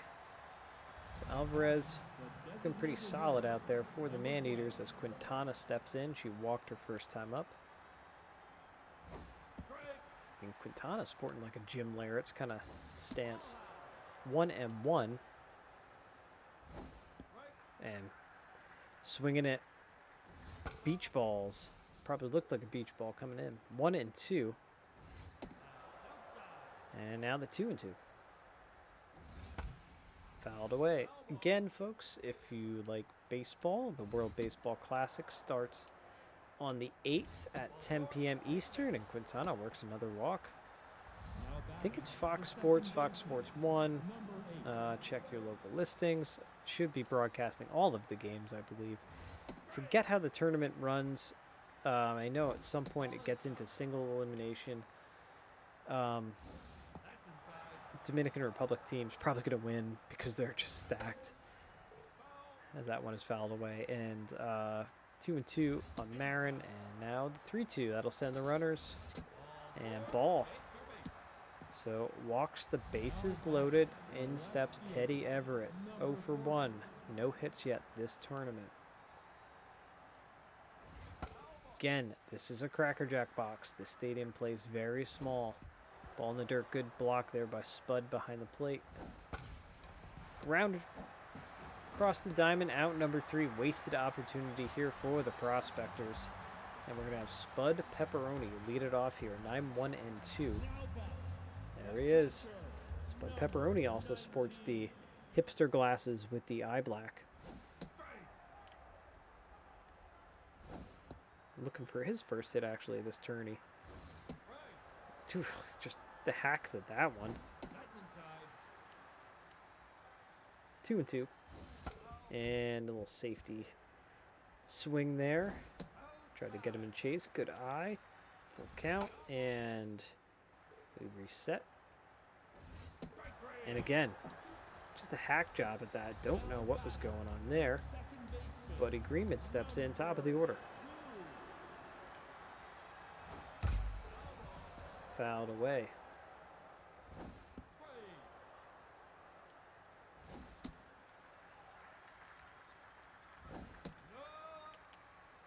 Two and 2. Fouled away. And got him swinging through that. Aria Bell steps in.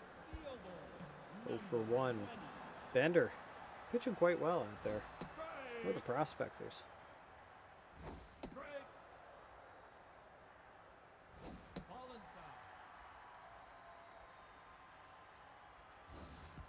Ball in the dirt.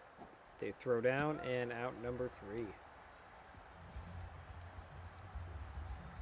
Top of the 4th we go. Bottom 3rd of the order due up for the Prospectors. 0-0 is the score. Alvarez. Surprising number of pitches for only the 4th inning. 65th pitch coming. That's base hit up the middle. So I don't know. Alvarez isn't going to last too long. She's not going to go deep into this game. Maybe next inning.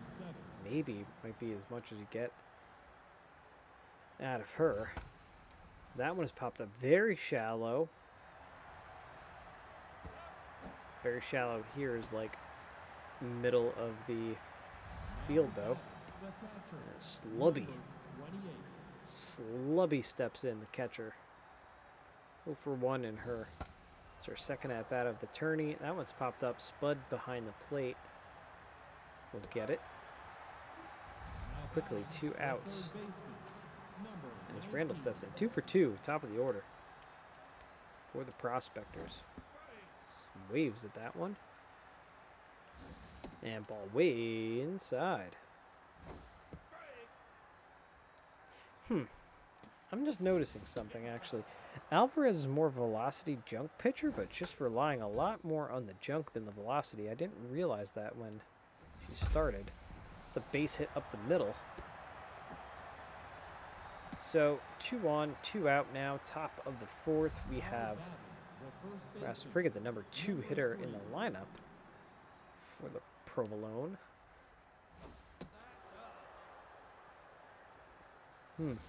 See, look at that 75th pitch here. Stamina, everything's going down real quick. And that was hit right to Connor, out number 3. Yeah, she's going to get pulled next inning, and we're not going to see her really at all. Here steps in Andrew Kerr.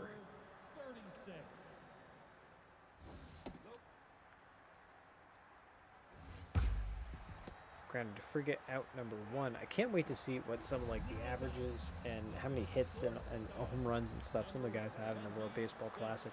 It's like I said, Dominican Republic team is just gonna destroy. They have good pitching, they have good hitting, they have good everything. Team Japan is going to be very good. Team USA is going to be pretty good. I think that they're a little bit less on the pitching side, but we shall see. That one is fouled away. 1-2 on Wallace. Now the 2-2 Bender delivers and got him. Down on strikes he goes, throws the bat in disgust. Top of the 5th. Through 4 and 5 due up Corker, Quintana, Marin for the Prospectors.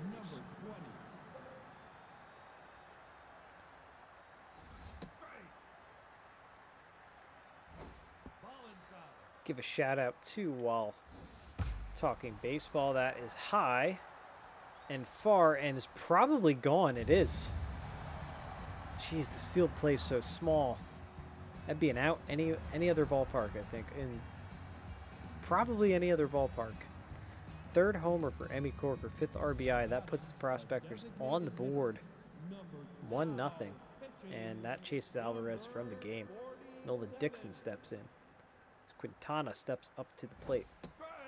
Just like to give a shout out to the Adelaide Giants of the Australian Baseball League. The Adelaide Giants won, I believe they won the whole darn thing this year. And their number 1 player, I think, is also the number 1 prospect, or one of the top prospects in the Tampa Bay Rays franchise. As down on strike she goes. And played against the Yankees Saturday, I guess it was. It was looking pretty good. So go Adelaide Giants. It's my Australian baseball team.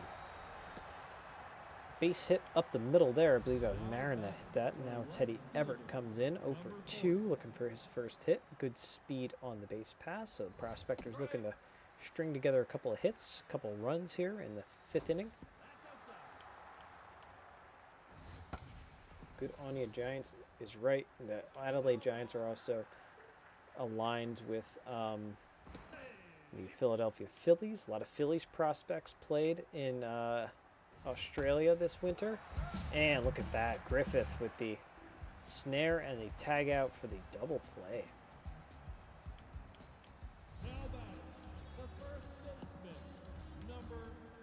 And look at that. Guy makes the last out. Up to the plate, Griffith. Swings through that one. That one's fouled away. And that one's popped up. Price is there. Out number 1 brings up Quentin Jock. Can't begin to explain to anyone listening out there in the interwebs two important things that are crossing my mind right now. One is that, dear God, I love the game of baseball. Even in sim baseball form, I think it's a beautiful game. And then the second thought really crossing my mind is how I do not want to go to work tomorrow.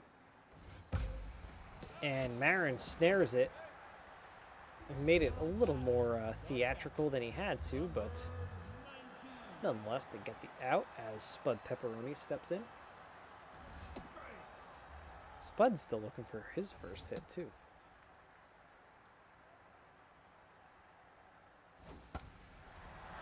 Pops that one up very high. Ooh, is that going to stay in? Oh, I thought that was going to be like a weird little foul ball out around that corner.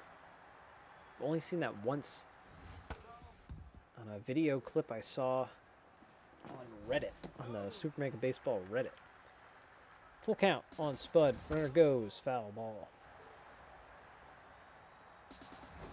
And down on strikes he goes.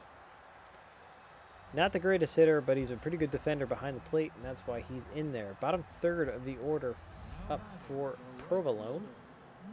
Joel Mendez steps in. Prospectors lead it 1-0 here, top of the top of the 6th. The pepperoni crosses are back.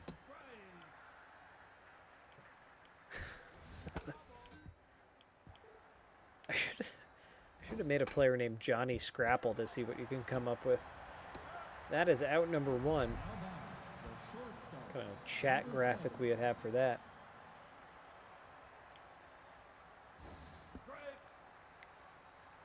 Strike 1 to Elena Price. Little broken bat dribbler. Kerr barehands and gets the out, and now Slubby steps up. 0 for 2. I'll have to check to see if Slubby's arm is like behind the plate. I wonder if she's a better defensive catcher. And I think Rasmussen, maybe that's a home run. That is just a line drive gone awry. 397-foot shot. Slubby's first homer, first hit, first RBI. And that gives the Prospectors the 2-0 lead. As Lee Randall steps up. 3 for 3, 3 singles. Having a good first outing for him. All of this happening with 2 outs, folks. A lot happens with 2. Foul ball, 2-2.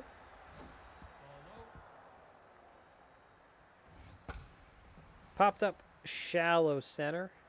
In comes Bell. That's out number 3. Looked for a Scrapple graphic, but they didn't have anyone vomiting. That is an affront to the good name of Scrapple. Scrapple can be delicious. Actually, I take that back. I've only ever had Scrapple that my family has made, and it was like deer venison Scrapples. That one's a base hit right up the middle, right past Bender. Right past his noggin as Bell steps up 0 for 2. So I've only ever had homemade stuff. I don't trust whatever you can buy in the store for some reason. Venison Scrapple sounds horrible. It's not. It's very good. That's out number 1. I think it's very good. Never had it, so you can't. It's, it's good. A little bit of Scrapple. Fried up in a pan. And this could be 2. Look at this. Marin. Perfectly played. Going to cover because the stolen base, but Instead, they get the double play. Things just aren't going the Man-Eater's way today. They trail 2-0 as we go to the top of the 7th. Frigate steps up, so it'll be 2, 3, and 4 for the Prospectors. I don't know. I like Scrapple. It's good. The stuff that my family makes is good. This is a fun fact, but the uncle that makes the Scrapple in my family is also the uncle that made his own cannon, and is also they I'm forgetting about all this until right now. They actually have a day where they call it Scrapple Fest, and they actually make Scrapple in a giant witch's style cauldron and they stir it with a paddle that the same uncle who built the cannon whittled himself. It's a giant Scrapple paddle that they use to stir the giant witch's cauldron full of disgusting Scrapple meat. It's amazing. Families are fascinating. 2 outs. Try a pickoff move here. Marin up, runner on first. Scrapple paddle, I'm just thinking about that. Oh, I've seen it in person, it's hilarious. And that's an out. Spud Pepperonis, that's why you got them behind the plate, folks, for plays like that. Bottom of the 7th we go as Bertram South steps in. The E at the end of Scrapple's Eye of friggin' Newt. Yeah, probably. There's a bunch of weird shit in there. So I wouldn't be surprised if Eye of Newt wasn't one of them. And that's a foul ball. Good try there. Get that into the stands. 2-2 on South. Grounder. Lazy ground ball over to Randall. Out number 1. That brings up Andre Wallace. Yeah, the Scrapple paddle. Oh, man. Oh, it's so funny.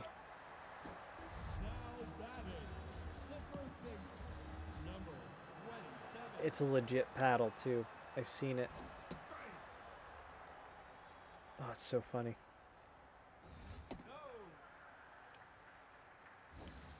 Scrapple Fest. 2-1 count on Griffith. Now 3-1. Fouled away. And that one's popped up.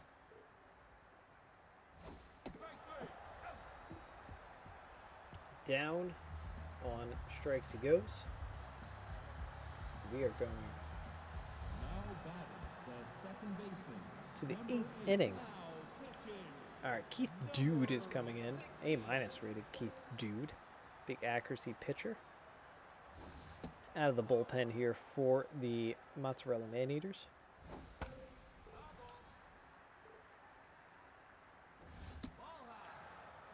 This is a hell of a stream here, folks. We got 2 hours, 16 minutes. We're going strong. That one is jacked, but is going to get foul. Into the 3rd deck foul. Jesus, Marin. 2-2 is the count. And that's another foul. Prospectors still lead at 2-0. And that one's ripped right through the right side. Runner on first. It seems like the Prospectors might as well just start with a runner on first. I feel like I've said that a bunch of times this game. Runner goes, and they're testing the arm of Spud Pepperonis, and he gets there. Look at this speed on the base pass here. I didn't realize that. Aaron is a heck of a runner. Ooh, off the glove of Dude. Greenman recovers. Good heads-up play. They get the runner at first. That brings up Mendez, who's 1 for 3. Infield playing in. And strike 2. Fouled away. Let's see a little change-up action. Yep. Slider. Maybe. No, a little running fastball there. Actually, I think that might have been a changeup, high changeup from Dude. Gets the out, brings up Elena Price. 2 outs, top of the 8th, runner on 3rd.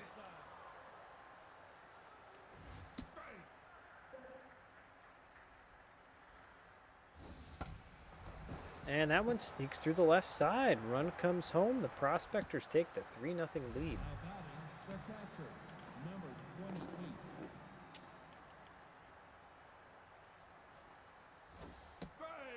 Slubby steps in. She had a homer. Kind of a weird line drive home run. This ballpark is so small. That's a foul. 0-2 is the count. And ball 1. And ball 2. And Dude is already looking tired. Let's see. Kerr fields across the diamond, out number 3, top or bottom of the 8th we go. Bottom 3rd of the lineup for the Maneaters. 2 walks for Jocks. They came up big yesterday. They won in the later innings, I believe. They scored, and that was it. That's a ball right off Price's glove. So let's see if they can come up big today. Maybe even up the series. Bender gets pulled. I didn't even look to see how many pitches Bender had. That is my bad. But it does bring in Cohen Idle, who, not good. Did not have a good outing yesterday. That's base hit right up the middle.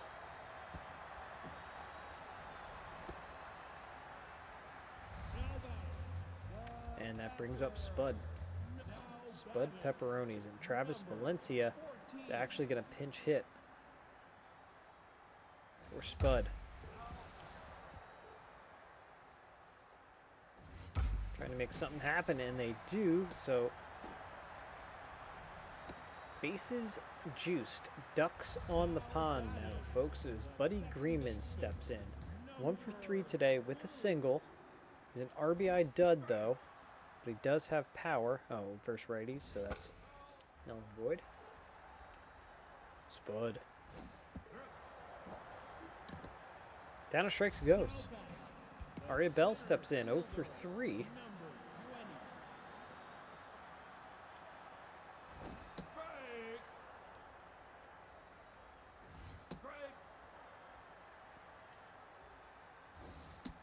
Idle's looking tense out there. Like I said, didn't have a good outing yesterday. Ball in the dirt, good block behind the plate by Slubby. Down on strikes, Bell goes. Maneaters. Bases juiced still. Kerr, 0 for 3. Looping curve there from Idle. That's a ball high. Ball low, 2-1. Swings through it, 2-2, much to the dismay of these fans, and down on strikes he goes. Breaks his bat in frustration. The Maneaters leave the bases loaded as we go to the top of the 9th and the top of the order here for the Provolone Prospectors. That chases Dude from the game too. Now comes in Cam Smile is going to be behind the plate, and our pitcher is Harold Henderson.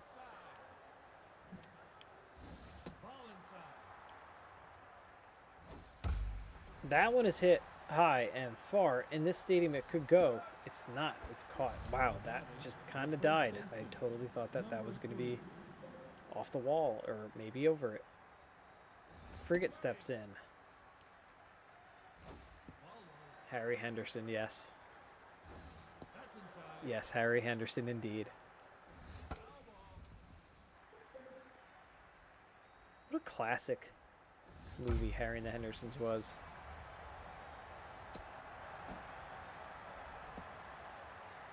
Never forget that final scene when they let him go and he's like, get out, you know, go.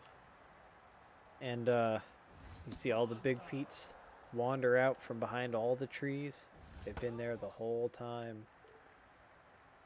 The truth is out there. That one's popped up. Wallace puts it away, out number 2. Runner on first, 2 outs. Quintana up, 1 for 2, single, 2 walks. John Lithgow's best roll ever. He was pretty darn good. Third Rock from the Sun was a classic show. I really, really enjoyed that show when I was growing up back in the 90s. Bertram South, Fields fires cross diamond, out number 3. Maneaters down to their final frame here. Part of the order due up. Hasn't really done much for them today, though. And here's Bertram South, who just made the last out. Idle, still on the mound. That one's ripped, but right at Corker, out number 1. Andre Wallace. There's a string of 90s shows. Let's see, Third Rock from the Sun. I really liked Drew Carey's show. This is like mid-90s we're talking about. That one has popped up. Jewel Mendez puts it away. Final out now here for the Maneaters. Just Shoot Me was a classic show. I love that. I liked news radio when I was growing up too. Frasier was classic. And 90s television was amazing. Should be it, folks. Idle fires to Frigate, out number 3, and the Provolone Prospectors even the series with a 3-0 lead. Another shutout today. 3-12-0 to 0-5-0. Yeah, just a lot of hitting on the Prospectors side. Bender gets the win. 7 strikeouts he ended up with. Idle gets the save. Alvarez gets the loss. Obviously, Bender, 3 hits, 2 walks, 7 Ks. Slubby and Idle get the shoutouts with the home run and the save. So that's how. Yeah, I heard Frasier's coming back. Nothing is ever the same. Night Court came back too. I've never watched the original Night Court, but the reboot of Night Court looks terrible. So this is very interesting. This side of the bracket is all who I thought would be leading. This side of the bracket is a little more even, so that is fascinating. So that is where we're going to leave it for today. Our next game, of course, will be Regals at Boomerangs. We're going to be at the Swagger Center. We'll do Regals at Boomerangs. Let's take a look at the extended bracket. The Regals at the Boomerangs, and then we'll also do the the Kraken at the Fiddlers. I think we'll be the Emerald Diamond for that. So that'll be on Wednesday. We're going to do our next stream, 2 games. There'll probably be 2 games here on out until we per stream, until we finish out this bracket, finish out this tournament. But yeah, so that is it for us right now. Thank you so much for watching us here on Geek Cheese on Twitch. Be sure to follow us on Twitter. Check us out on YouTube. All that fun stuff. And we will see you guys on Wednesday. On Wednesday. I had to think about that. But yeah, see you guys then. Later. Bye.